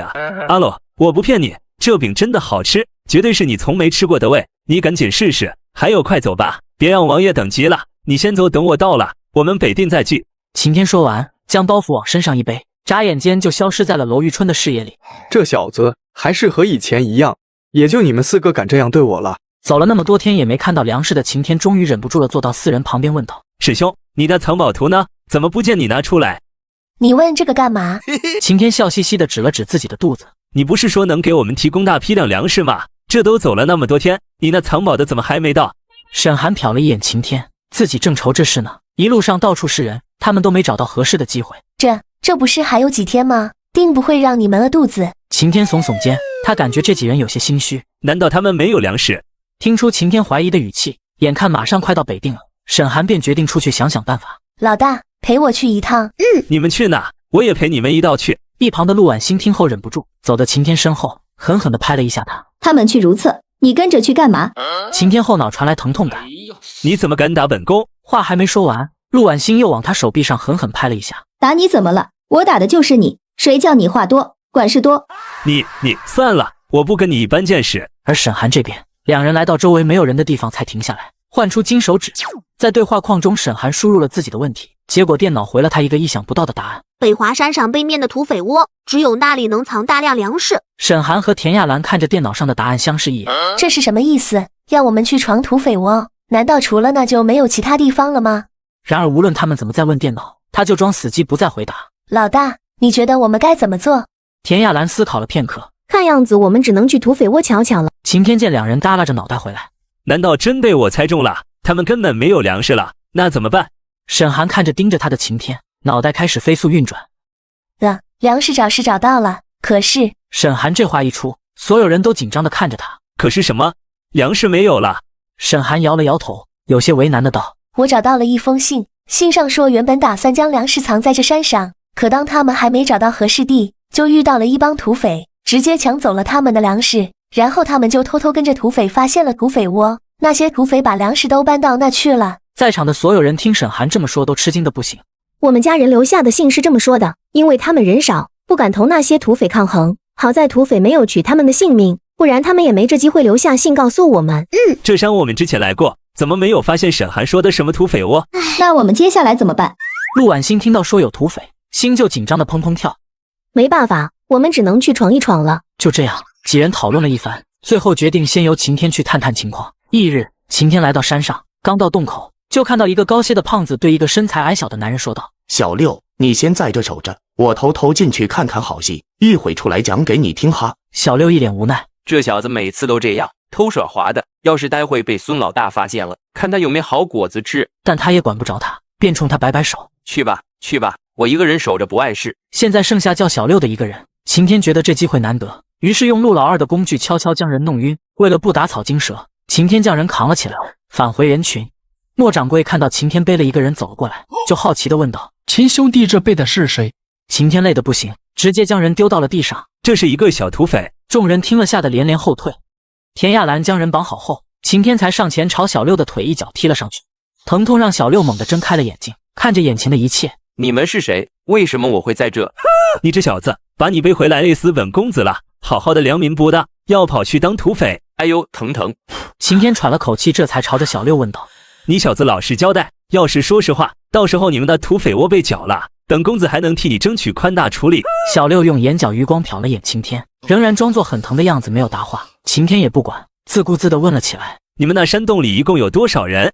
我可是孙老大亲自带上山的，怎么能轻易出卖兄弟？说你们那山洞有几个出口？但是小六就当成听不到，无论问什么都不回答。我之前跟我爹去过一个地方，那里的官老爷想了一个能让犯人说实话的方法，那就是让犯人笑得自己都受不了，而老实交代来求饶。说话的人叫魏恒，是沈寒他们在路上认识的。听了他的话，大家都觉得这个建议可行，于是片刻后，几乎整个山上的人都能听见小六的笑声。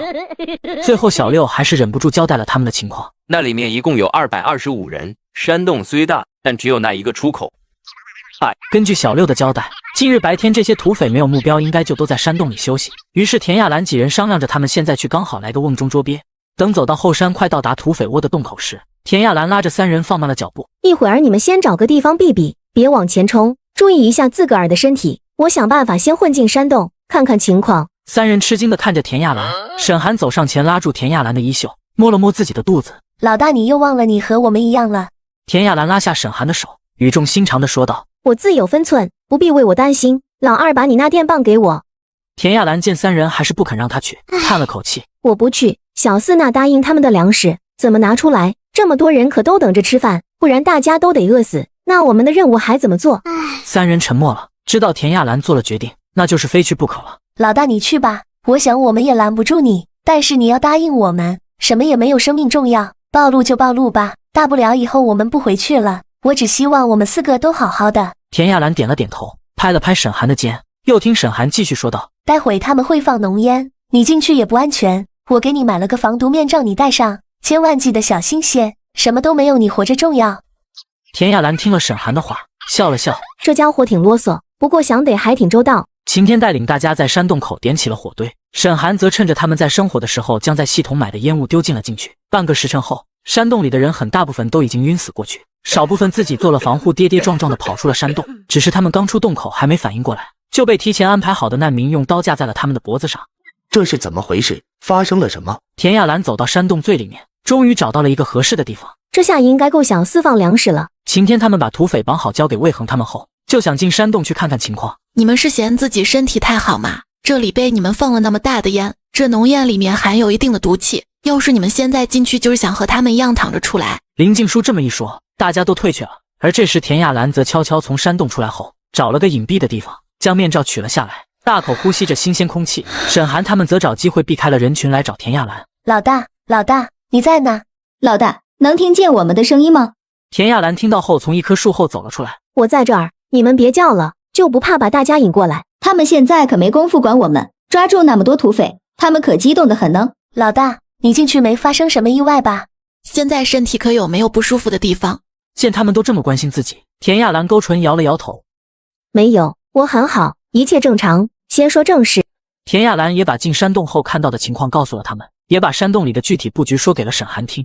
沈寒了解后，看了眼四周，没有发现任何人，便换出电脑。四人一起商量，最后决定买50万斤粮食，还选择了便宜的土豆、糙米和杂粮面，以及适合北方种植的粮食种子等。老大，这些应该差不多了。沈寒抬头正想问下山洞里面能不能放下时，忽然看到着田亚兰身后冲上来2个拿刀的男人。小心2个字还没说出口，那2人已经将大刀架在了田亚兰和陆婉欣的脖子上。看来这古代轻功还真不容小觑。这2人躲在哪？我居然一点感知都没有，看来还是身子太弱，连洞察力都锐减了。沈寒吓坏了，手里的电脑也掉落在地上。两位大侠，有话好好说，能先将刀放下吗？对，咱有话好好说，能不能先将刀放下？然而2个男人却没有松手的意思。大侠，我们和你无冤无仇的，你这把刀架我们兄弟脖子上也不合适吧？你看你是要钱还是要粮？我们尽量都满足你。呵呵，小子，你觉得你们抓了我们那么多兄弟，我会为了点银钱和粮食就放过你们？沈寒心里咯噔一下，原来是土匪头头。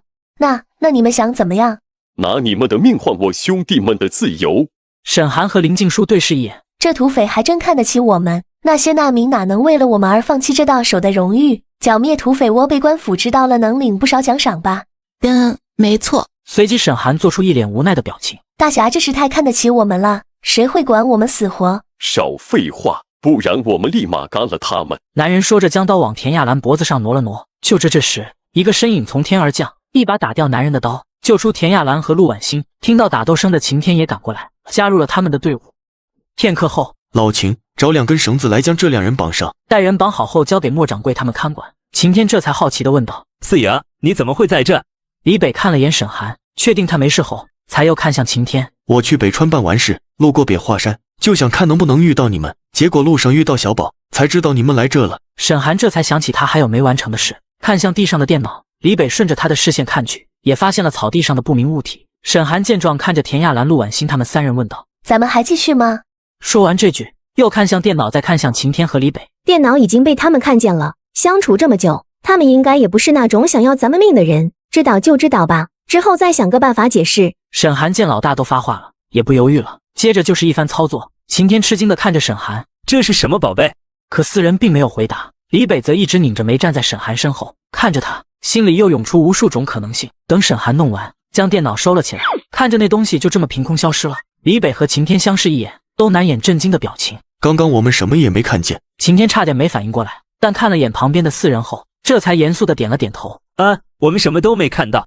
现在你们也不用给我们解释什么，这不是能说这些的地方。沈寒点了点头说道：“现在走吧，去看看我们的粮食。”田亚兰和林静书看到李北他们的反应，这才放下心来。6人各有心思朝山洞走去。君爷，之前答应你的粮食就在这了，不过你不能全拿走，得给我们这些人至少留下1万斤，好让我们所有人能顺利到达北定。李北没说话，看了眼那堆的满满当当的粮食。还有这里的这些粮食，你就付我3000两银子就好。李北这下皱紧眉头，我现在身上连300两都没有，哪来的3000两？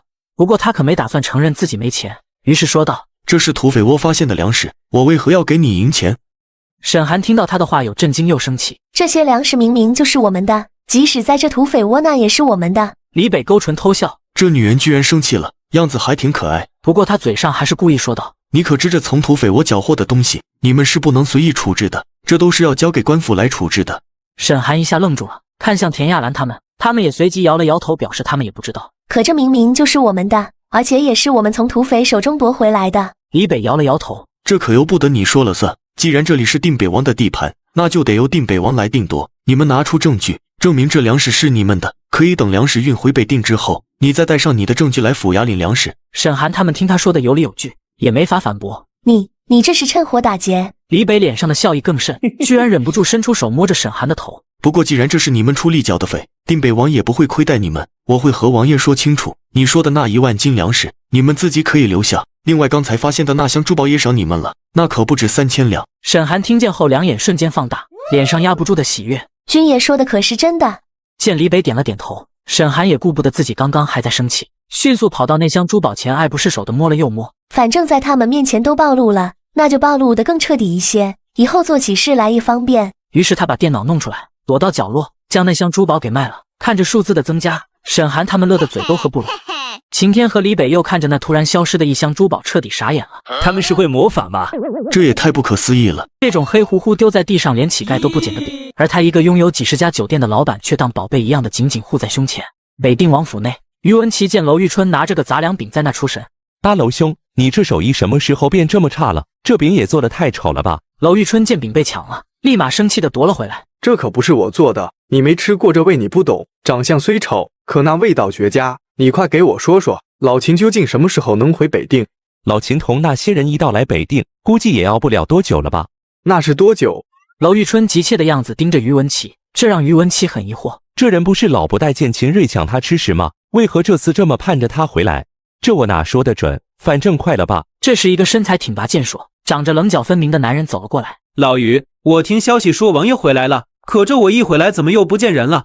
于文琪转头看着走进来的陈霆锋，你不是在练兵，怎么就回来了？王爷又外出办事去了。陈霆锋严肃地点了点头，这才发现一旁的娄玉春脸上露出惊喜的表情。阿娄兄弟，你怎么也来北定了？娄玉春被陈霆锋一巴掌，差点没拍出内伤。这家伙还是这么不知轻重。老陈，你就不能轻点儿？我们这些个没练武的，怎么能受得住你这招呼？你再这样，以后可就别吃我做的饭了。陈霆锋这才意识到自己一激动，忘了收敛一下内力，赶忙赔礼道：“哎呀，真对不住了，阿楼兄弟，我这粗人一个，一时没注意。”娄玉春开始研究起自己的师谱，于文琪趁机把他的夫人在来北定的途中出事的事情给他说了一遍。我虽然和那女人是奉旨完了婚，可那女人在府上对我都是百般嫌弃，还口口声声说我是个粗人，只知道舞刀弄剑，居然还逼着我写字作画。不过他虽然早受够了那女人，可现在听到这样的消息，心里还不是滋味。毕竟夫妻一场，于文琪见他一番惆怅的表情，还是提前将李伯承告诉他的事讲了出来。皇帝虽然让人传来消息说人都死了，可四爷和秦瑞在来北定的路上遇到了4个活着的，但和之前完全不同的他们。陈霆锋剑眉深锁，表示没听懂。你这说的什么意思？这个我也说不清。秦瑞现在和那4人一道，应该要不了几天就能到北定了，到时你自己看是不是你那夫人再说。陈霆锋却是一头雾水。什么是不是？什么完全不同？这老于在绕什么弯子？那这人到底是死还是没死？就在这时，天意走了过来。于公子，王爷让你立马调配兵马前去北华山接应。3人瞬间紧张起来。接应什么？王爷可是出了什么事？3位也别担心，只是秦二少和那帮难民一起搅了个土匪窝，发现了大量的粮食，让于公子赶忙派人前去拉粮食，还有押送那些土匪回北定。3人顿时才松了口气。秦瑞那小子什么时候有这本事了？居然还能找到土匪窝，并给缴了。于文琪拍了拍陈霆锋的肩：“老陈，既然你在，那这事儿你去安排最为妥当。军中那些人怎样调配，还是得由你来。”陈霆锋也不推却，立马起身，转头冲着娄玉春说道：“那能麻烦阿娄兄弟再多做些饼吗？我也好带着路上吃。”娄玉春本想拒绝，但一下想到他这是要去找秦瑞，随即点头爽快地答应了。行，你先去忙，我保管你路上有饼吃。陈霆锋走了，于文琪忍不住问道：“八楼兄这次为何这般爽快的就答应老陈了？”“因为我也要跟着老陈去。”于文琪瞪大眼睛不敢相信：“你不是最讨厌赶路吗？”而沈寒这边，众人拿下土匪窝后，又在附近搜索，终于在附近一片森林里发现了很多匹马。交给我，瞧好吧。田亚兰说完，拿起他的宝贝，小心地上到了树上，接着就是砰砰砰几声响，看护马的几人倒地。而这时树林里又来了一名骑着马的男人，看着那些人全躺在地上，准备下马查看一番。田亚兰正准备出击，却发现这男人与地上那些土匪好像不同，举手投足竟让他感觉了熟悉。这时树上的秦天和李北也看见了来人，急忙从树上跳了下来。田兄，自己人，自己人。此时正准备检查一下这些人是为何所伤的，正是陈霆锋。老秦，这是怎么回事？你们在这干什么？这些人怎么都伤了腿？这么多问题，秦天还真不知如何回答，只敷衍地说道：“说来话长，反正这些人都是土匪，他们不伤，我们就得伤。”这时田亚兰走了过来，秦天赶忙冲了上去，围着田亚兰激动地说：“田兄，能把你那宝贝借我看看吗？怎么能那么厉害？”田亚兰瞟了一眼秦天：“不借，除非你也想尝尝它的滋味。”陈霆锋仔细地盯着面前这人打量，田亚兰也看着面前这男有些熟悉。就在这时，原来刚才还遗漏了一个土匪从田亚兰的身后拿刀砍来，还好被陈霆锋及时发现。就这样，田亚兰毫无防备，居然就这样跌进了那男人的怀。这家伙刚刚居然是装的，田兄你都没有打中他，他也跟着在那演戏。好在老陈出手快，不然田兄你可就被这漏网之鱼给……说到这，看着两人，秦天忍不住调侃道：“既然我们老陈救了你，那田兄你怎么报答我们老陈？”田亚兰站直身子，看了眼陈霆锋：“小兄弟，你别听老秦瞎说，我不用你报答，只是想问问，老秦说这些人都是你打中的，这都是怎么打的？”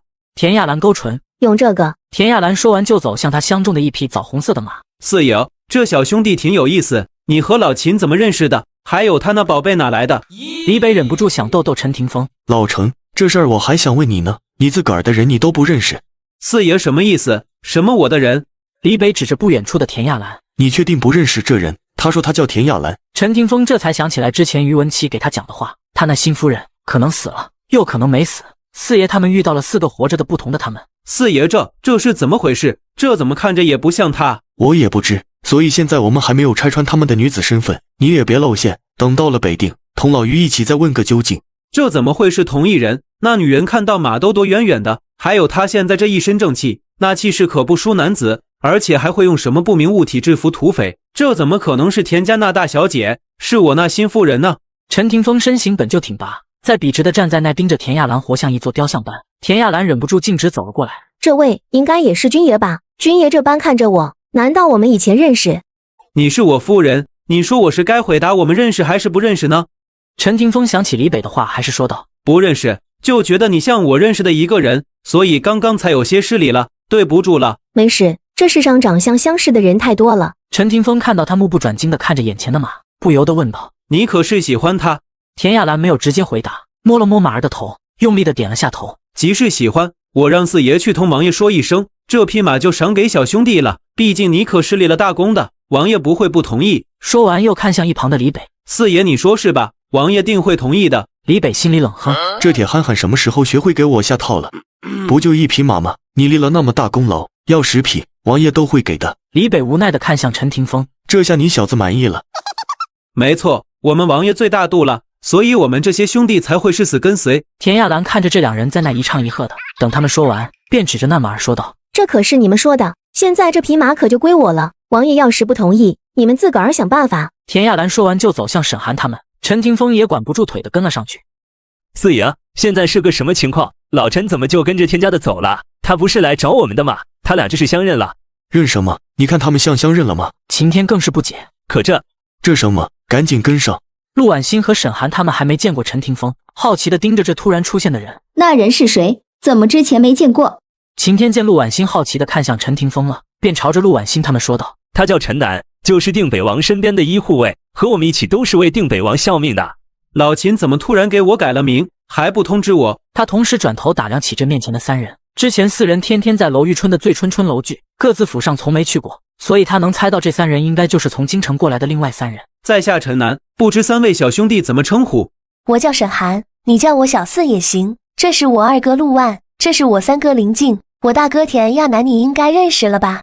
陈霆锋听着他的介绍，一一把人对上号，果然姓都对上了，就名字相差1个字。这时陆婉欣好奇地盯着陈霆锋，又看看李北和晴天。你刚说他是一名护卫，那你们俩在定北王身边是干什么的？这问题可把在场的3个男人都问住了。晴天决定给自己想个体面的差事。我在定北王身边干的可都是了不得的差事，是他们这些侍卫没法比的。这大燕朝除了四爷最了解定北王外，就是我和定北王最亲近了。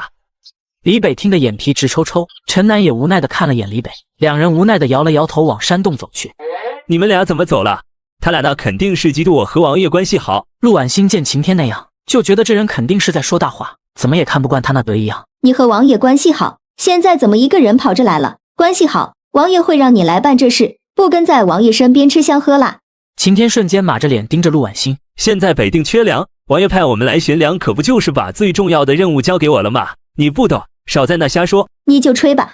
次日早上，定北王的军队到了山下，李北和陈霆锋下山接应，刚走到半路，就见着有人气喘吁吁地往山上走来。老陈，你吃了我的饼，这一路都不等我就算了，怎么到了这，让你等我一道，你又给跑了？你这人怎能如此不够义气？李伯承和陈霆锋等着这人把这话说完了。阿楼兄弟，我和王爷这是有正事要办，你又不会骑马，你总不能让我陪你走路吧？娄玉春冷哼一声，心里还是气不过。他们这就是欺负我不会骑马，赶明儿我一定把这骑马给学会，有什么了不起？李北看着两人笑了笑，看向娄玉春。行了，阿楼，老陈这也是忙着办事，你别和他计较了。就是你这打算干什么去？娄玉春这才想起自己的正事。我要找老秦，他在哪？怎么没看到他？李伯承不明白他要找秦瑞干嘛，指了指身后的路。你沿着这条路一直走，走到一处平的再沿着往里走，能看到很多人在的地方，老秦就在那里，你自己找去吧。话刚说完，转眼就没见了娄玉春。哈，怎么回事？刚才不还要死不活的样子吗？他一个拥有京城几十家酒楼的老板，如今却为了一个饼低三下四的求着别人。晴天看到突然出现的娄玉春，不敢相信自己的眼睛。阿楼，你怎么来了？还弄得这么憔悴。娄玉春看到晴天，急忙拿出怀里的饼，激动得说不出话来。阿楼，你这是什么意思？这饼味道独特，其中有一味食材我一直没尝出来，一直困扰着我。你快说说，这是谁做的？里面到底添加了什么？晴天这才明白，这个独爱美食之人，竟然是为了吃的才奔波到此。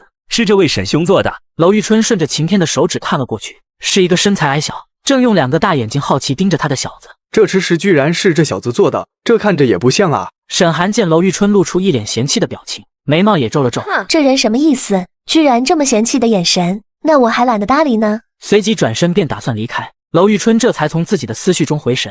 小兄弟，请留步。沈寒假意没听见。晴天见沈寒不理娄玉春，这才帮忙叫人。沈兄，先别走，我这兄弟找你有事儿。找我什么事儿？我很忙的。娄玉春赶紧大步上前，将手里的饼递给沈寒看。沈兄是吧？就是我之前有幸通过我这兄弟吃到你做的饼，觉得这饼的味道很是独特，就想问问你这加了什么食材或是调料。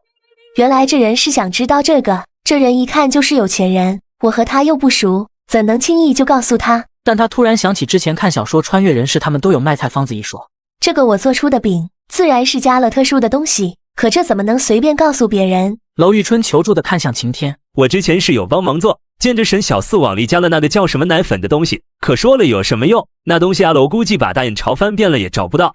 那对阿楼你看我也没用，这是人家的秘方，人家要是不愿意，咱也不能强求不是。娄玉春见晴天不帮忙，瞪了他一眼，只能挤出满脸的笑容，讨好的看向沈寒。那小兄弟，你说要怎么样才能告诉我？沈寒眼珠子乱转，想了想，这方子给了他，他也没办法买到奶粉，所以不能卖方子，那就直接卖奶粉。刚好我包袱里才买了20包，这样吧，我添加的那东西是我们自己研磨出来的，你在其他地方也买不到，你先买几包去用着，用的好了再找我们买。娄玉春一听心里挺乐，这样也好，终于要知道那东西是什么了。没问题，就按沈兄说的这么。娄玉春从怀里摸出1两碎银递给沈寒，心想着先少买些试试。这个能买多少？沈寒心里盘算了一下，看在你认识军爷的份上，这个应该是1两银子，我就给你10包，不然别人我可得卖1两银子1包。你把这个加在面粉里，再加上糖和鸡蛋就行了。沈寒接着就从包里拿出来东西递给娄玉春，娄玉春好奇的拆开，拿到鼻子处闻了闻，瞳孔瞬间放大，脸上藏不住的笑意。就是这个味，可这做一次饼要放几包？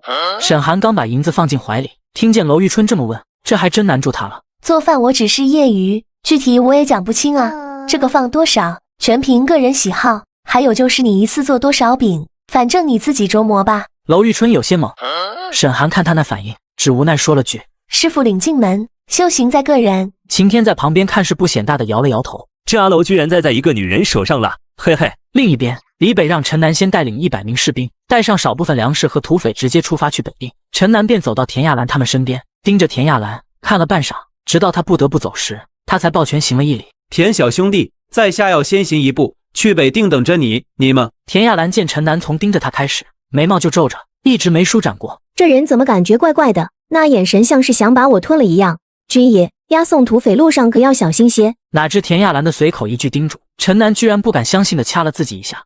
这女人是在关心我吗？不可能，以前她那么嫌弃我，一定是我想多了。等他们走后，李北把剩下的粮食和土匪给尹一交代好，所有的事情安排妥当后，还特地让空出一辆马车。我和晴天是要骑马的，你们上车同阿楼一起坐，我们要走得快些，你们走路怕赶不上。沈寒和陆婉欣听到能坐车，不用走路还挺开心。正当两人要往马车上爬时，林静书默不作声的在他们身后拉住了他们的衣服。这种马车太过颠簸，不适合我们坐。什么意思？我们看着车却不能坐，太可惜了吧？李北和晴天相视一眼，这是什么意思？他们是不喜欢这辆马车吗？李北无奈的看了看晴天，叹了口气。既然你们不坐车，那你们骑马吧，我和晴天去给你们牵马，这也比你们走路要快些。这时林静书的声音又传来，马我们也不骑，今夜费心了，我们就走路挺好。这可把李北和晴天整不明白了，这四人什么意思？怎么马车不行，马也不行？难道他们还上走路了？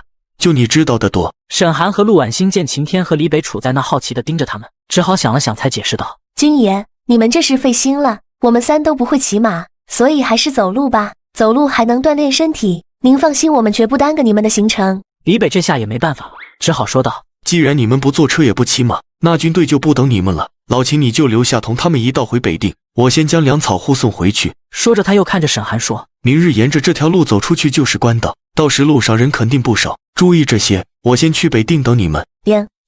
几日后，李伯成回到王府，老于，季伦那边可有将粮食送过来？于文琪一听这声音，激动的立马起身。哎呦，我的四爷，你可回来了，可愁死我了！快快快，这些事情都等着您自己亲自拿主意。李伯成走过去，见着一张纸上写着北川送来粮食20万斤。这季伦可不老实，答应的100万斤，我走了就缩了税，看来他是以为本王好糊弄。于文琪则叹口气说道：先不说季伦那事儿，这20万斤粮食这2日陆陆续续的有难民回城，皆没了吃食，我便让人在城门口做了登记，一人先发了10斤粮，后面再想办法吧。李伯成点了下头。既然回来了这么多人，那就按之前说的，立马通知下去，这些领了粮食的都来王府将粮种领回去种上，种好后1个月粮食长出来了，再来领1两银子。于文琪无奈地盯着李伯承，那民接下来的口粮怎么解决？李伯承也觉得头疼。我这次带了50万斤回来，季伦那的80万斤我也会让他亲自送来。只要百姓将粮食种下了，到时候有了收成，咱们北定也能正常运转。王爷，还有个情况，我了解了一下现在的粮食产量，如果百姓种出粮食后，怕是只能勉强够他们自己的口粮，根本没有多余的上交给官府，那咱们的士兵可就……新皇本就免了咱们北定3年赋税，那这3年王府也不收百姓的1分1毫。至于士兵，即是本王的兵，那就由本王自己想办法。于文琪听了不由得替王爷叹了声气。这时只见陈廷峰黑着脸走了进来。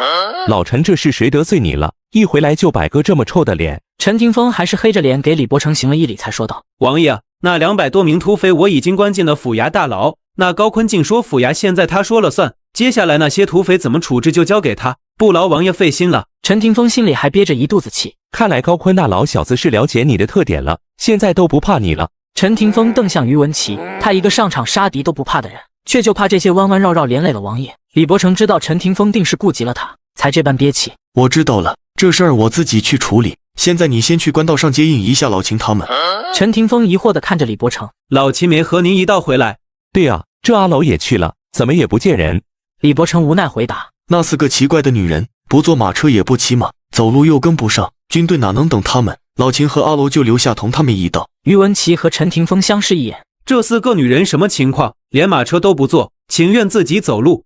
王爷说的真的是他们吗？李伯承思考了片刻，对陈廷峰说道：官道上人流复杂，怕多生事端，老秦应付不了，你出城务必将4人带回王府。陈廷峰点了点头，于文琪也连忙说道：王爷，既然你回来了，那我能否跟着老陈去一趟？陈廷峰皱眉转过头，怀疑地看着于文琪，我骑快马，你确定要跟我一道？李伯承知道这老于是等不及想去看个究竟，便摆了摆手，你愿去便去，随你吧。于文琪得到李伯承的应允，不服气地看着陈廷峰，老陈，这马我也是会骑的好吧？陈廷峰看着于文琪那心虚的样，唇角一勾，这可是他自找的，平时让他和老秦跟着我练武，这2人总有借口，就他那弱鸡样，也不怕被马摔下来。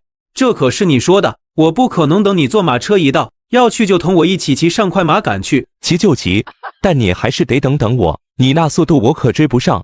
而沈寒这边半路突然出现一个男人，牵着一个10岁左右的女孩，拦住了他们的去路。几位大爷，行行好，赏我们点吃的吧，我们快饿得不行了。沈寒几人提高警惕，这周围可都是缺吃食的人，想要赶走这男人，却见男人用力拍打女孩。你个赔钱货，死丫头，赶快跪下磕头，求大爷们赏口吃的。女孩只是愣愣的，好像已经习惯了被打了。沈寒他们面面相觑，不由得心软。行了，别打了，我们也没多的粮食给你们，现在离北定城也就不到2天路程了，坚持一下，到了北定，定北王会好好安顿你们的。可那男人根本不听，又指着那女孩说道：大爷，就赏我们点儿，不然我们怕是今夜都熬不住，这女娃就送你们了，你们就看着多少给点。这下大伙吃惊了，可还没等人回复，男人就一个箭步冲上去抢过沈寒他们的包袱，就往北定的反方向跑。算了吧，就剩下些吃食。这怎么能算？我去把人追回来，看我怎么收拾他。片刻后，晴天还真把那人给拧了回来，丢在沈寒他们面前，一脸得意。等公子出马，你还想逃？看你往哪逃！这人你们打算怎么处置？军爷不是说剁了他的手吗？那便剁了吧，免得再有人打我们的主意。我也就是随口说说，这田家的怎么还当真了呢？这时人群中一个冷着脸的男人牵着马挤了出来，见晴天在那犹豫，就知道这小子干不了这事儿。老秦，你这样光动嘴皮子可不行。老陈，你不是先回北定了，怎么又来了？不等陈廷峰回话，晴天又一副讨好样盯着陈廷峰。老陈，你来的正好，我们准备来个杀鸡儆猴，让那些有歪心思的人别再想打我们的主意。不过这种露一手的活还是得由你来干，谁也没有你的快、狠、准，也让这人没那么痛苦，不是？陈廷峰赏他一记眼刀，知道这人是指望不上了，然后对着正在好奇盯着他的田亚兰说道：四爷让我回来带你们一道去北定。这人怎么好像知道我在想什么一样？那就麻烦军爷了。陈廷峰刚才在人群中也听到眼前这个男人不是小女孩的爹，一路上坏事做尽，好多人都遇到过他，于是毫不犹豫地拿出刀。大爷，饶了我吧，我再也不敢了。我这是让你长长记性，抢劫这事儿做不得。说完，只见陈廷峰手起刀落，男人的惨痛的嚎叫在这官道上响起。此处离北定也就还有不到2日的路程，凡是到了北定，定北王都会妥善安排大家，但如若还有这种打家劫盗、无恶不作之人，这人就是下场。难民们一阵唏嘘，吓得都散了。而沈寒几人询问小女孩的意愿后，最后也决定带着小女孩和他们一路。这时才见一个男人气喘吁吁地牵着马从人群中走了出来。老于，你怎么会来？晴天走过去就用力一拍于文琪的手臂，结果这本就勉强忍着疼站着的人直接蹲了下去。老钱，你是想拍死我呀？没看见我疼的都站不稳了，不扶一下我，你还拍我？嘿嘿，不好意思啊，没控制住。老于，你这是怎么了？陈霆锋在一旁憋着特别想笑，突然看到一旁的林静书，这才想起老于跟来的目的，便冲面无表情站在那的林静书说道：林兄弟，能不能麻烦你给我这位兄弟瞧瞧腿，路上受伤了，我怕不及时就医会落下毛病。林静书抬头看了眼陈霆锋，礼貌地点了点头。他换这人是林兄弟，之前听了四爷说那女人女扮男装，现在还会医，就是他嘛。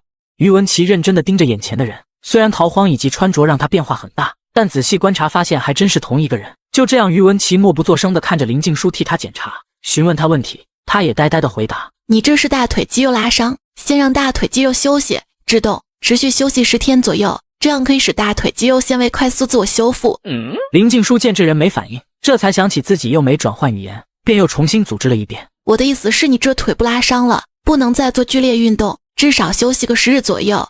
在这古代还真麻烦，说句话还得注意是不是说错了。作为医生，那些专业术语本就是张口就来，一不小心就会说错。于文琪也是完全不知道要怎么形容此时的感觉了，完全呆住了。那女人之前粗鲁的有时连话都说不明白，更是大字不识一个，而现在她出口就是连我都听不懂的深奥词汇，这真的是同一个人吗？而此时在一旁观察这个刚来的男人的陆婉欣忍不住说道：看他骑个马就这样了，肯定不是军爷。他叫于东，也是替王爷办事的，主要负责内务方面的。于文琪听到晴天的介绍，立马转头看向晴天。这小子是在介绍我吗？什么情况？我何时改名了？连我自己都不知道，还有管理内务又是什么？可晴天根本不理他，还在笑嘻嘻的同陆婉欣他们说着话。于文琪现在的感受，陈霆锋更是深有体会，便在他耳边轻声说道：我叫陈南，是王爷的侍卫，他叫晴天，具体干什么不知道，就知道他和王爷关系挺好啊。就这样，一群人一路上走走停停，终于在第3日到达了北定城的城门外。此时城门外不少人正排着队等着进城，有户籍或录影证明的在一处登记，确认无误后会带着进城安排。本地的只要有房契皆能回自家，没有的只能先安排到别地，没有证明的又在另一处先做登记，会根据情况安排他们的吃住问题。陈廷飞在他们这群人到城门前就先一步对跟着沈寒的这批难民做好了安排，然后回到沈寒几人身边。4位小兄弟，他们都已经安排好了，你们几个现在如何打算？是否随我们一起入城？沈寒他们走到这了，也有些迷茫了，于是4人打算商量一下，如果跟着他们进城，说不定还有机会坚定北王。要是再能先混个脸熟，以后办事也方便些。如果能安排个好地方，那我们岂不是要少奋斗些时日？这样我们也就能尽快来完成任务了。然后4人相互看了看，都默契的点了点头。我们随你们一道入城。就这样，几人跟着陈霆锋过了城门，一连走过好几条街，也不知道陈霆锋的安排是什么。军爷，你们现在是带我们去鉴定北王吗？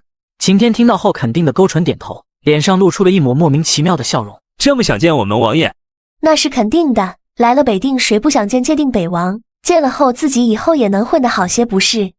放心，已经有人去通知王爷了，我们去了王府定能见到。而李伯承这边收到他们要到王府的消息，也从外边急忙赶来，刚好在他们到王府门前遇到。看到李伯承，几人都很默契的行了一礼没说话，而大门口的侍卫见着李伯承回来了，皆恭敬行礼。参见王爷。参见王爷。王爷，王爷在呢。谁是王爷？你怎么不早说他就是定北王？你也不叫晴天吧？怎么怪起我来了？王爷都以真面目出现在他们面前了，是他们自己不认识。在下秦瑞，这位老陈，真名陈霆锋，他是于文琪，呵呵，也不是什么内务。秦瑞话还没说完，就直接嗖的一下溜进了王府，生怕慢了一步要被陆婉欣打。沈寒他们一走进王府，李伯承便冲着他们说道：其他的事我们等会儿再说，本王已经安排人去给你们准备热水了，一会好好梳洗一番。这是月安阁，你们就先住这。李伯承说完又转头看向秦瑞他们，你们也都去好好梳洗一下，我们一会书房见。秦瑞看了眼4人还愣在那里不动，也开始催促起他们，既然王爷都安排好了，你们就先在这月安阁住下，快进去洗洗吧，多馊了。他自己还不是一样，能比我们好多少？不过4人还是闻了闻自己身上，确实和馊了没什么两样。这时只见天一恭敬地朝他们行了一礼。4位公子，这里2间正房王爷已经让人收拾出来，你们2人住一间，旁边1间正房已经准备好浴桶，我们热水也已经准备好，4位公子换洗的干净衣服已经给你们搭的那了，我们就先退下了。等天一走后四人赶紧到房间将门给拴好。穿越到这里这么久，第一次洗澡有这般待遇。本来还打算等找到住的地方后，得想办法洗个澡，没想到这事儿定北王居然给咱们安排了，终于可以舒舒服服洗个热水澡了。没想到这王爷心还挺细的。就这样，他们几人等将一桶清水洗成了一桶面汤，水温也变冷了，四人才舍不得的从浴桶里走了出来。然而当他们换衣服时，却震惊了。我的款式怎么是裙子？老二，为什么我的衣服是裙子？难道这个男人有人穿裙子？这种裙子陆婉欣以前在学校也学习过，古时又称这种百褶裙为流仙裙，褶皱都是很规律的向一个方向打褶的。没错，确定是裙子，我的也是。林静书和田亚兰也身穿礼衣走到了沈寒和陆婉欣面前。那他们这是什么意思？会不会是他们放错了？田亚兰摇了摇头。你们没发现吗？这王府里一个女人也没有，而且这些衣服全是新的，肯定是特意为我们准备的。可这特意为我们准备女人穿的裙子，那只说明了一件事，他们知道我们是女人。他这是什么时候发现我们是女人的？为什么发现了一直没说？等我们到了这，才用这种法子揭穿我们，他这是有何用意？四人你一句我一句的问着，但就是没有人回答，各自心里都在猜想着定北王是什么意思。就在这时，门外响起了敲门声。四位公子，王爷让你们穿好衣服，跟小的去一趟书房，有事和你们商量。君爷稍等一下，我们一会儿就好。老大，我们现在怎么办？还能怎么办？直接摊牌吧，他不就是这意思吗？连电脑都被他发现了，那这女子身份承认了也没什么。我们之前做男子打扮也是为了逃荒路上方便些而已。就这样，四人换好衣物，又简单收拾了一下头发，走出了房门。天一见着这打开门走出来的四人，愣住了。我说王爷怎么突然让我去采买一些女人用的东西呢？原来如此。四位小姐，王爷和3位公子已经在书房等着你们了，请随我来。此时李伯承、秦瑞等人也换洗收拾好后来到了书房。王爷，现在总可以问他们究竟是怎么回事了吧？李伯承瞬间冷冷地扫他一记眼刀，秦瑞便立马乖乖下来坐回椅子上。这老秦连他爹都不怕，就独怕四爷。不管他们的说法是什么，他们就是原来的4位夫人。这话一出，三人皆沉默了。这事确实只能是这个结果。正当四人一脸严肃时，天一进来禀报：王爷，4位小姐已经到门外了。那是王妃和3位夫人。那4人竟然就是我们要去找的王妃和3位夫人，我怎么没想到？那哪一位是王妃？王爷，王妃和3位夫人在门外等着了。你出去把他们叫进来，再平退书房外所有人，你亲自守着，不能有任何人靠近这里。天一领命后退了出去。当沈寒他们4个身着裙子，脚穿绣花鞋，长发简单用绳子绑了一下，走进书房那一刻，4双眼睛直勾勾地盯了过来，仿佛第一次见到他们一样。直到沈寒4人别扭地朝李伯承行了一礼，几人才反应过来，他们这才不情愿地收回视线。现在你们可以自己说说了。说什么？看他们这样子，怕是早就知道我们是女的了，那还要我们说什么？李伯承见他们疑惑的样子，知道他们不是装的。老于，你来替他们介绍一下自己，看他们能不能记起什么。于文琪点了点头，首先走到沈寒面前，慢慢说道：你是大燕朝左丞相之嫡次女沈云寒。他这说的是我这原身的身份吧？没想到居然是丞相的女儿。接着便又看见于文琪盯着旁边的陆婉欣说道：你是当朝太尉家3小姐陆婉儿。这人说的是我吗？不对，是原主。你是虎威将军府唯一的嫡女林静云。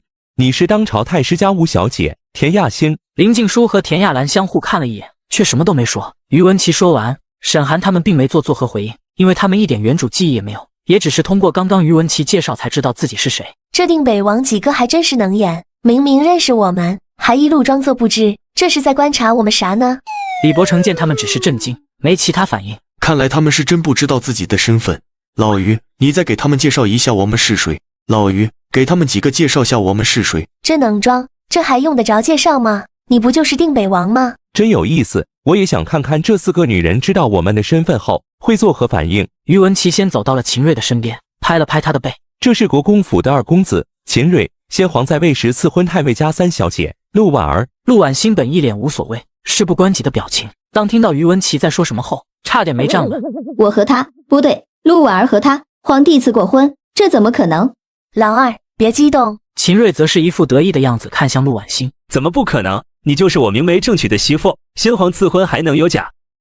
这原身相公怎么会是这人？这也太不靠谱了吧！这是骠骑大将军家的3公子陈廷锋，先皇在位时赐婚当朝太师家5小姐田亚欣。陈廷锋只是静静地看向田亚兰，而田亚兰也是的不动声色打量着陈廷锋。这2人是一对，不过他和我们老大看上去还挺般配的。在下当朝太傅家的小公子于文琪，先皇在位赐婚虎威将军府嫡女林静云。我说这人之前怎么老对着我笑？原来这是笑我傻，不认得自家夫君。沈寒见三人的孩子爹都找到了，正好奇自己肚子里的娃是谁的时，就听到于文琪说道：“咱家王毅也同我们一样被先皇赐了婚，而王妃就是咱们的左丞相府嫡次女沈云寒。”什么？林静书、陆婉欣、田亚兰几人则意味深长地看向他。沈小四，你可以啊，居然混了个王妃当，那我们以后是不是就得贴着你？陆老二，这个时候你还有心思开玩笑？嘿嘿，这个时候了，既来之则安之吗？李伯承的眼光终于从沈寒身上移开，然后说道：“既然你们已经了解了我们各自的身份，肯定也明白我们之间的关系，那现在该说说你们到底是谁了。”沈寒四人听李伯承这么说，不明白他这是什么意思。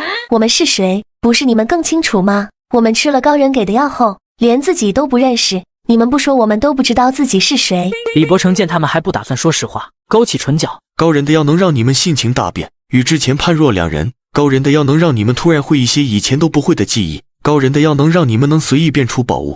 那有什么不可能？万事皆有可能。”李伯承见沈寒那心虚样，居然笑出了声。真有这么厉害一人，他会一直默默无闻的，恐怕早就统治各国了。沈寒还在思考该怎么说才能让他们相信，然而田亚兰知道已经躲不过去了。古人远比他们想的更聪明。小四，直截了当摊牌吧，我觉得这样以后做事方便些，他们应该不会把我们怎么样。四人确认下眼神，点了点头说道：“我们确实不是你们原来的四位夫人。”李伯承四人这下先表现出一副震惊的表情，然后又表现出松了一口气的反应。这四人为何这般？难道他们和那四位没有感情？其实事情就和沈寒猜的差不多，定北王是被迫洞房，其他三人也是因为先皇的赐婚无法反抗，但的确没有共同语言，更别提感情。那你们是谁？为什么会变成他们？难道你们真是什么狐妖一类的？会不会吃了我们？晴天说完还装作害怕的样子。陆婉欣见状朝秦瑞走了过去。我们要真是能吃人的妖怪，第一个就先吃了你，免得你话多，添得让人讨厌。我们四人是来自另外一个世界的人，原来的名字和四位夫人只差一个字，也不知是什么原因会让我们来到这，醒来就变成了他们。因为路上的一些经历和他们几人的变化，做好思想准备的李伯承他们听到这种说法反而没有那么意外。你那能买东西的物件是你们那里的宝物？沈寒点了点头。是也不是，那东西在我们那家电脑，虽然也能在上面买东西，但是没这么神奇，东西能立马出现，这东西估计是为了帮助我们完成任务才存在的。听到沈寒说的任务，他们震惊又好奇。你们还有任务？我们来了之后，电脑上就给我们颁布了任务，让我们保护定北王的安全，协助定北王将北定打造成为人口最多、最繁华的地方。就因为有这样的任务，所以我们才一心要来北定。沈寒虽然说出了系统交代的任务，但没把气死新皇这部分说出来，觉得现在还不是说这个的时候。那如果你们任务完成了会怎样？李伯承这问题让沈寒犹豫了，不知道该不该说实话，但是考虑了一下，还是说道：任务完成后，我们就能回去我们的世界。李伯承四人听到沈寒这个答案后，却瞬间沉默了。秦瑞更是急切地问道：这是什么意思？你们回去了，那岂不是之前那4个女人又会回来？这我们也不知道，电脑上只写了我们完成任务就能回去。看到他们的表情，沈寒不由得好奇地问道：刚刚我说的这些你们真的都相信？自是信的，为何不信？你这个说法比之前的什么高人可信度大很多。真没想到这几个古人对这种诡异事情的接受力还挺强的。只是这另一个世界真的存在吗？沈寒听李伯承反问他，也挺好奇。之前看的小说、电视什么的，那些人一旦暴露，不是被当成妖怪烧死，就是会遇到各种奇怪的惩罚方法。怎么他关心的却是这个？你们就不怕我们真是妖怪？怎么？难道你们的世界会吃人？沈寒一听赶紧摇头又摆手，不吃不吃，我们大米白面猪肉都吃不完。李伯承瞬间被他这大米白面吃不完给吸引了。既然都是人，那有何可怕？不过你们是如何做到会有吃不完的粮食？这个几句话说不清，总之以后农业方面的事就交给我们了，我们会想办法带着北定百姓吃饱穿暖。李伯承看到沈寒自信的眼神，竟然毫不犹豫地相信了。感觉这个王妃说的像是实话，那他们口中的世界到底是什么样子的？他虽然不是以前的那个人了，但是改变后的他真好啊！我在担心什么？他们不是要完成任务才能回去吗？以北定现在这状况，神仙也难办，况且他们又不是神仙。4个男人嘴上抱怨着女人麻烦，可转眼间不仅娶了妻，而且还是4个来自另一个世界的女人。既然我们要帮着你们做事，那你们可不能约束我们，什么大门不出二门不迈的我们可做不到，我们得有随便去哪的权利。李伯承点了点头。可以，不过去哪的事先告知我们。我们4个不是你们夫人，所以不用和你们住在一起。陆婉欣也说出了自己的想法，秦瑞想拒绝，李伯承打断了他。也行，我们不强迫。我们的秘密你们得帮着打掩护，不能再让第9个人知道。那是自然，不过什么？李伯承见4人皆紧张地看着他，这才继续说道：不过除了我们4个，在其他人的眼里，你们可是我们的夫人，该怎么做你们可知？于文琪看到4人一脸为难的神情，笑着说道：这个你们不用多想，有外人在，我们会提醒你们该干些什么。4人没办法，也只能勉强应下了。不知不觉8人在书房里已经待到了快天黑，肚子的饥饿感提醒着他们今天讨论该结束了。王爷，你们这王府管饭吗？李伯承听沈寒这么说，这才想起来大家都还没吃饭，平时几个男人也就将就一下，于是让晴天去找娄玉春安排。小4和他们一起吃，感觉不自在。将就一晚，我看我们住的那院子有个小厨房，以后我们就自己做。那太好了，我们可以买些食材吃顿好的了。确实该补了。我们现在跟着去吃了，那几个丫头怎么办？他们口中的丫头是路上收留的几个可怜的无依无靠女孩，一路上跟着他们来到了王府。4人不知道他们的悄悄话被前面的人听得清清楚楚。不用担心，天一定会安排妥的，饿不到他们。这人耳力这么好，那这一路我们的谈话岂不都被他听了去？此时娄玉春正一个人在厨房忙得不可开交。这老秦也真是，说什么他们4个都找到自己那新夫人了，要带过来给我瞧瞧。瞧什么？我可没有看别人媳妇的爱好，还不是到我这蹭吃的来了。听到有人走了进来，娄玉春头也不回地说道：还没好，说了让你们直接去膳厅等着，别来我这碍事。可没听见有人回应他，转过身见3人眼睛正往他那锅里瞟。你们怎么都不吱声，吓死人不偿命呀！娄老板，我们这是来看看有没有什么需要帮忙的，没吓到你吧？没事，我们阿楼没那么不惊吓。这个女人是谁？称呼我娄老板，怎么感觉有些熟悉？沈寒见他没认出自己，指了指他那锅里煮着的土豆。那个土豆还是我给你的，娄老板这么快就把我给忘了。娄玉春看了看锅里的土豆，辩解道：什么你给的？那明明是沈小4给的。沈寒瞬间乐了，秦瑞和陆婉欣在一旁忍不住也笑了起来。我就是沈小4，沈小4就是我。娄玉春皱着眉，直勾勾地盯着沈寒看。你是沈小4，那你是他们谁的媳妇儿？这问题问的沈寒不好意思回答，尴尬笑一笑，就听秦瑞替他说道：她就是左厢那嫡女，咱4爷的王妃。她居然是王妃，真是传说中那个嚣张跋扈、目中无人的沈小姐。后来的4皇子妃，现在的定北王妃，看来传言真的不可信，还得眼见为实。娄老板还有我，猜猜我是谁？娄玉春完全傻了，不记得自己什么时候见到过这么多俊俏的姑娘。猜不到你就直说了吧，别难为我了。嘿嘿，这是我媳妇啊，来北定路上你见过的陆万兄。哼，谁是你媳妇儿？你媳妇儿都不知道走到哪儿了，怕是连孟婆汤都喝了。这路上遇到的黑脸兄弟怎么都成了美人？那还有2个岂不也是？不行了，你们这消息太让人吃惊了，我得缓缓。说完转身继续侍弄他的吃食了，不打算理这3人了。娄老板，我们去外面等着，就不打扰你了。娄玉春头也不回的摆摆手，知道了，你们出去吧。饭桌上，娄玉春看着眼前的8个人，成双成对的，夫人个个都是美的不像话，完全没有人注意到他这个多余的人。这4人之前还在我面前抱怨先皇安排的媳妇这不好那不好，现在为何这般和谐的带着上我这来了？娄玉春看看沈寒和陆婉欣，然后又观察了陈静书和田亚兰。当初都说的不想成亲，说女人麻烦，结果转瞬4人成了亲，就算了吧。明明4位夫人这般好相处，却天天跑我那抱怨，真是4个不知好歹的人。想到这的娄玉春自己埋头快速吃完，赌气似的将碗往桌上一放。我吃好了，你们慢用。这阿楼怎么了？今天吃那么快？现在咱们肚里的宝宝都在正常发育，要不了多久肚子就能显坏。既然孩子爹都在这，那我们要不要告诉他们？这副身子虽然不是自己的，但现在孩子毕竟每天都在自己肚子里，时间久了，我都感觉就是自己的。也不知道那秦瑞知道自己要当爹了会是什么反应，肯定会震惊傻了吧？我可不想和一个傻子一起带娃。这是他们迟早都得知道，还不如早些让他们知道，这样我们做起事来也不用有所顾虑。对了，这事宜早不宜迟，我们之间以后还要合作完成我们的任务，所以建立彼此之间的信任也是最关键的。既然我们来自另一个世界，他们都能接受，何况这娃本来就是他们的。沈寒和陆婉欣相互看了一眼，这老大和老三都表了态，也只好点头赞同。4人商量好后，田亚兰和林静书就打算走去另一间屋子休息。电脑的事情是时候给他们说了，虽然他们知道了真相可能会很生气，但一直隐瞒也不是办法。老大、老三，你们先别走，我还有事儿要跟你们说。看见他一脸严肃的表情，3双眼睛都直勾勾的盯着他，接着就看他将电脑翻了出来。这台电脑是我的。知道是你的，我们没人打算跟你抢呀。是啊，这电脑不是只有你才能操控吗？我是说，这台电脑是我在现代的时候家里用的那一台。小四，你这是什么意思？你们知道我不是一小说作家吗？每天在家就是用这台电脑写小说。开同学会那天，我突然来了个灵感，写了个小说开头，而里面写的地点正好就是大雁巢，男主就叫李伯承。这下3人不仅眉毛皱起，嘴也惊得老大。沈小四，你这是什么意思？是你把我们弄进这来的？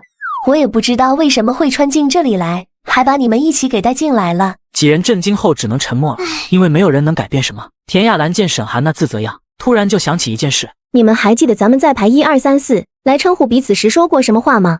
那14人还是高中生，因为关系挺不错，就学着电视里那些人的样子来了一场姐妹结拜。不求同年同日生，但求同年同日死，有福同享，有难同当。难道是因为那句台词？眼看沈寒也不知道答案，田亚兰只好问道：那你说说，后面剧情会如何发展？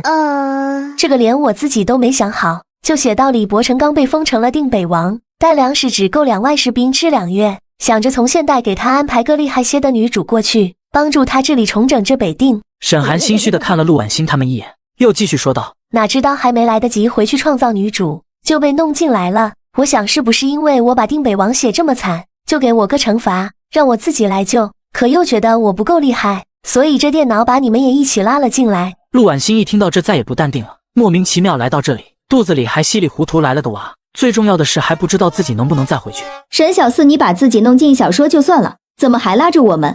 沈寒说完，心虚地看向他们笑了笑。不是说3个臭皮匠顶个诸葛亮吗？所以就派了我们4个一起过来。沈小四，我不管，你无论如何得想办法把我们弄回去。沈寒看到生气的陆婉欣，也不知所措地低下了头。老二，你先冷静下，这也不能怪小四，他也不是故意的，会有办法回去的。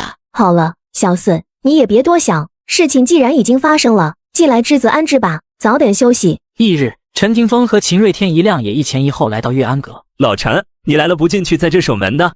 这不是等你吗？一个人不好意思，呵呵。刚跨进院门，就闻到一股香味传来。沈寒早早起来，在系统上买了素材，包了陆婉欣最爱吃的饺子。陆婉欣起来后，看到走过来的2个男人，震惊地问道：这么早，你们俩这是有事？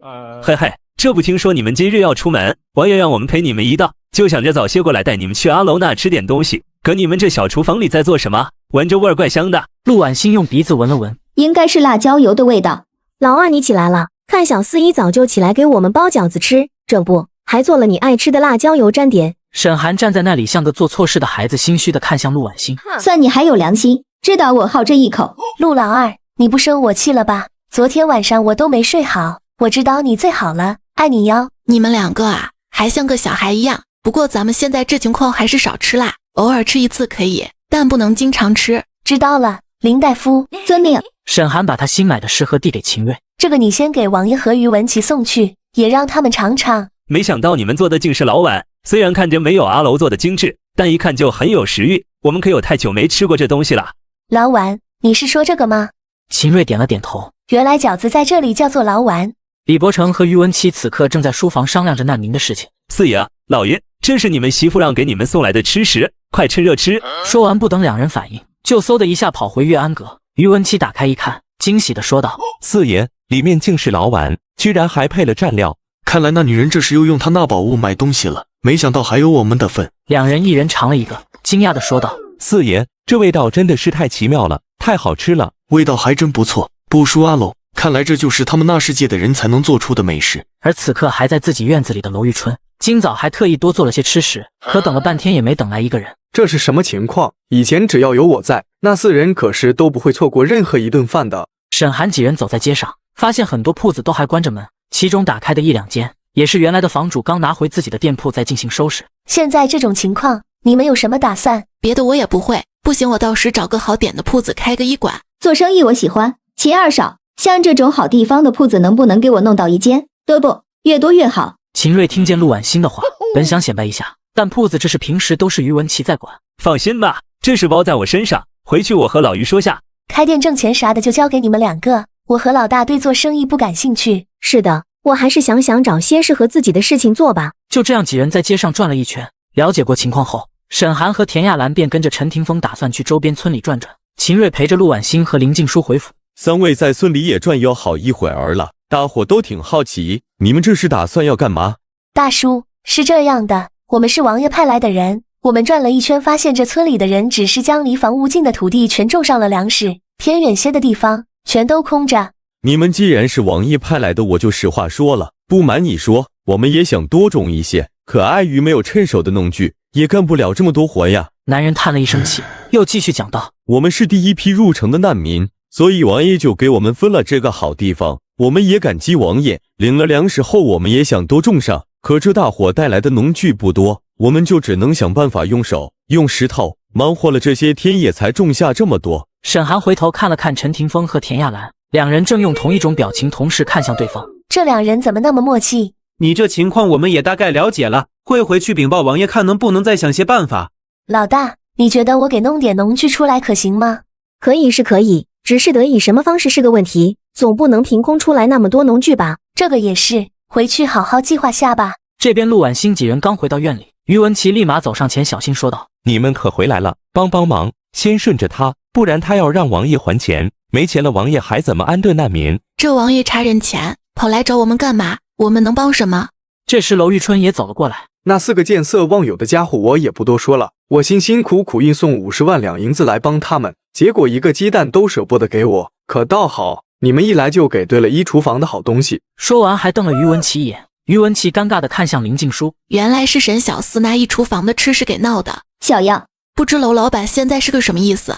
娄玉春冷哼一声，我也没打算要和女人抢东西，只是这么多好东西你们不能再糟蹋了，之后我每日都到你们这里来弄吃的，也勉强把你们几人的一起给做了，但你们不能在洞里面的东西都由我说了算。林静书吃惊地瞪大眼睛看向陆婉欣，我没听错吧？我们这是多了个免费的厨子。我怎么感觉他嘴上说的勉强，心里还挺乐意。阿楼他们的你都帮忙做了，就顺便把我们的也一起做了呗。娄玉春给了他一个白眼，想要一起吃，那就由你们提供食材，我们上哪弄去？现在这北定估计一个鸡蛋都找不到。好，我给王爷说说，这事就这么定了，我的事还没忙完，先回书房了，吃饭时可别忘了叫我和王爷。娄玉春也迫不及待地去厨房研究那些他没见过的食材了。等沈寒3人回到岳安阁，娄玉春的饭菜早就做好了。老二，这是什么情况？这些是你们做的？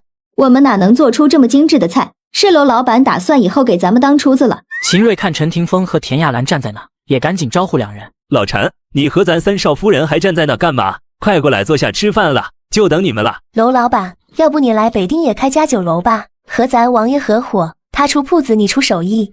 来这开酒楼，卖给谁吃？你知道我在京城做一桌菜都是多少银子一桌吗？这人还真自大，不过人家有自大的手艺，你等着吧，那些有钱人到时候肯定会往北定赶的。我先让王爷给您留个最大、位置最好的铺面，要是开起来了，你打算怎么和王爷分？那些富人躲都还来不及，谁还往这跑？蛮子可是虎视眈眈的，到时候真有富人来我就开，和你家王爷合伙，55分怎么样？王爷，您也听到了，到时我帮你们选间能做酒楼铺子，就给娄老板留在那。这女人这么有信心，还挺会给我打算。王妃决定就好。沈寒一听李伯承答应了，又笑着看向娄玉春。娄老板，咱可是说好了，55分，你可别到时候赖账。今天这么多人可都听见了。娄玉春见那两人感觉一唱一和，这是关系不好，这是四爷自己说的，眼不见心不烦，眼睛都快长人家身上了。男人的话看样子也不可信。放心吧，我娄玉春定不会赖账，你家王爷到时候别赖账就好。王爷才不会，对吧王爷？王妃说的都对。饭后几人对白天观察的事情和问题讲述了一遍。王妃，你那宝贝上可有农具卖？电脑上倒是有卖的，但我们需要大量的农具，到时候拿那么多出来肯定会被人怀疑东西的出处，所以我们得先想个法子。要不像大湾村那样，你问问电脑。对，咱们可以找个别人不知道能存放大量东西的地方，到时候就说这是之前的人藏在那的，既然被我们找到了，那就用来造福百姓。就这样几人讨论了一番后，李伯承4人又开始商量别的事情。沈寒4人想起昨晚说的那事儿，于是他们也站到了一起，小声嘀咕起来。老三，那事儿现在说吗？现在是个好机会，又没有外人在，要是再拖下去，咱们这肚子就……话还没说完，就见秦瑞的脑袋好奇地伸了过来。你们肚子就怎么了？你这人不知道人吓死人吗？你们这是还有什么事瞒着我来？不然怎么会心虚害怕？我心虚害怕什么？说就说。陆婉欣嘴上说着不怕，但还是看了看林静书他们三人，直到看到三人点了一下头。我这身子肚里有了你的娃，你自己看着办。要是再这么吓人，把娃给吓掉了，你就后悔去吧。嘿嘿，怎么又开始凶我？只是几秒后，他却瞪大眼睛，张大嘴巴问道：“你说什么？你刚才说你肚子里有什么？”陆婉欣无奈地看了他一样，还没听清楚是吧？那现在你们四个一起认真的听我说话。不只是我，他们三个肚子里都怀了娃，我们是没有这身体以前记忆的。但既然你们说我们原身是你们的夫人，那这肚里的娃肯定就是你们的。秦瑞本就吃惊，结果陆婉欣话一说完，他更是忍不住大叫：“什么？你们四个都有喜了？肚子里都有孩子了？”陆婉欣白了他一眼，看着他这个样子，不知道该说什么好。林静书见那四人一脸难以置信的表情，只好出来继续解释道：“我们刚到这时就发现了我们四个人皆怀了身孕，经我诊断，到现在四人皆是怀孕3个多月了，四人怀孕时间都相差不大。没想到就那么一次，那女人就怀上了。这王爷这表情怪吓人的，他不会不想要这个娃吧？我可没有王爷那本事，一次就中。我可是被那粗鲁的女人折磨了好几次。不过现在这样挺好，我要当爹了，这女人也变得顺眼了。”之前那女人柔柔弱弱的，成亲后在京城待的那1个月，加上洞房，我也没碰那女人几次，总是嫌我力气大，笨手笨脚。看着眼前变了样的女人，陈霆锋忍不住走到田亚兰身边，不敢相信的又问了一遍：“真怀上了？”田亚兰点了点头，哪知一向话少的男人居然开始碎碎念了：“那以后不准再骑马了，出门再坐牛车必须垫上褥子。不对，没事就别出门了，要出门必须同我一道。”这话真是身边这男人说出来的。老大，你什么时候骑马了？还坐牛车了？田亚兰尴尬地瞪了陈霆锋一眼，脸上挂着笑回道：“没骑，就坐在上面感受了一下，而且那牛车小四也坐了。我们那天去附近村上看地，比较远，就坐牛车去的，而且牛车挺稳的。”那好，以后出门可以坐牛车，但要像他说的，车上垫些软的东西，孩子生下来之前，那马连坐都不能坐了。是长官，下次不敢了。四个男人见这情形也是相视一眼，心里说不出的奇怪感觉，但也都不自觉地勾起了唇角。我居然要当爹了，我不是在做梦吧？看来老天也是觉得之前那女人不适合当我孩子娘，所以才给我的娃换了一个娘吧。秦瑞一边心里偷乐，一边忍不住拉住陆婉欣的手：“那你以后就别想离开我视线。我又不是你媳妇，干嘛听你的？可你都怀了我的娃，说不是我媳妇谁信呢？”陆婉欣气急想发火，林静书见状又赶忙提醒：“孕妇不宜生气，老二注意你的情绪。”好，你不听我的，我听你的行了吧？别生气，老于家的说了，你现在不能生气。陆婉欣见秦瑞瞬间妥协又小心翼翼的样子，心里突然有一丝小得意。小样，看我还治不了你！一直没说话的李伯承此时也问道：“既然你们现在是这情况，那身边就不能没人？你们是怎么打算的？还继续住在月安阁吗？”林静书看着三人齐齐看向自己，瞬间明白他们的意思。现在我们4个住在一起，相互照应反而是最方便的。我也能随时观察大家的情况，而且我们院子里还有5个小丫头，有什么事他们也能帮些忙，不然你们男人能懂些什么？4个男人瞬间不作声了，他们现在除了看着，确实也不知道该干什么，毕竟他们这可都是第一次当爹。时辰不早了，你们需要多休息，下一步的事情就等老于把藏农具的事儿办妥之后再说，我们先送你们回去休息。就这样一路上，沈寒4人身边一人跟着一个保镖，眼睛也像长在他们身上一样。4人别扭地回到月安阁。现在阿楼做饭，你每日多买些有营养的东西出来让他做，孩子在肚里也是要吃的，银子不够再找我呢。沈寒也不客气，收下了银子。看来王爷也没打算不要这孩子，如果王爷不认这孩子，我也是要当自己的娃来养的，只是怕要是自己突然回去了，王爷又不认那孩子，孩子岂不是没爹又没娘？想什么呢？快进去休息吧，什么都不用担心，一切有我在。此刻月安阁的4人都休息了，而书房这边的这4个男人却没有一点睡意。四爷，我没做梦吧？老于，掐他一下。啊，痛，行了，行了，我知道了，没做梦。四爷，我们接下来怎么办？能怎么办？自个媳妇，自个想办法去。可他们不承认是我们媳妇，那就想办法让他们承认。不过这孕妇该吃些什么，能做些什么，不能做些什么，等明天问问，书上查一查。可他们要是回了他们的世界怎么办？这个问题一出来，4人都沉默了，基本一夜没合眼。第2日一早，娄玉春迫不及待地赶到月安阁，就见这4个门神守在那。你们4个昨夜干什么去了？没睡觉？也没干什么，就是在书房探讨一些你不能体会的事。什么叫我不能体会？你们能做的，我为何不能做？秦瑞贼兮兮地笑着看向娄玉春，我们要当爹了，你能体会到是什么心情吧？娄玉春瞬间垮脸，这家伙是存心要气死我，我连媳妇都没有，上哪给人当爹去？不对，等等，你刚刚说什么？你们都要当爹了？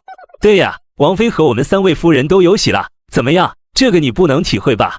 于文琪怕秦瑞把人给气着了，就没人给孩子娘们做好吃的了，笑着走上前，大楼，你别听秦瑞那小子的，我们当爹你也可以，等孩子们生出来了，你当他们4个的干爹。呵，我的娃也认你当干爹，所以你赶紧去给你未出世的干儿女们做些好吃的去，不仅好吃还要有营养。阿楼知道孕妇能吃什么不能吃什么吗？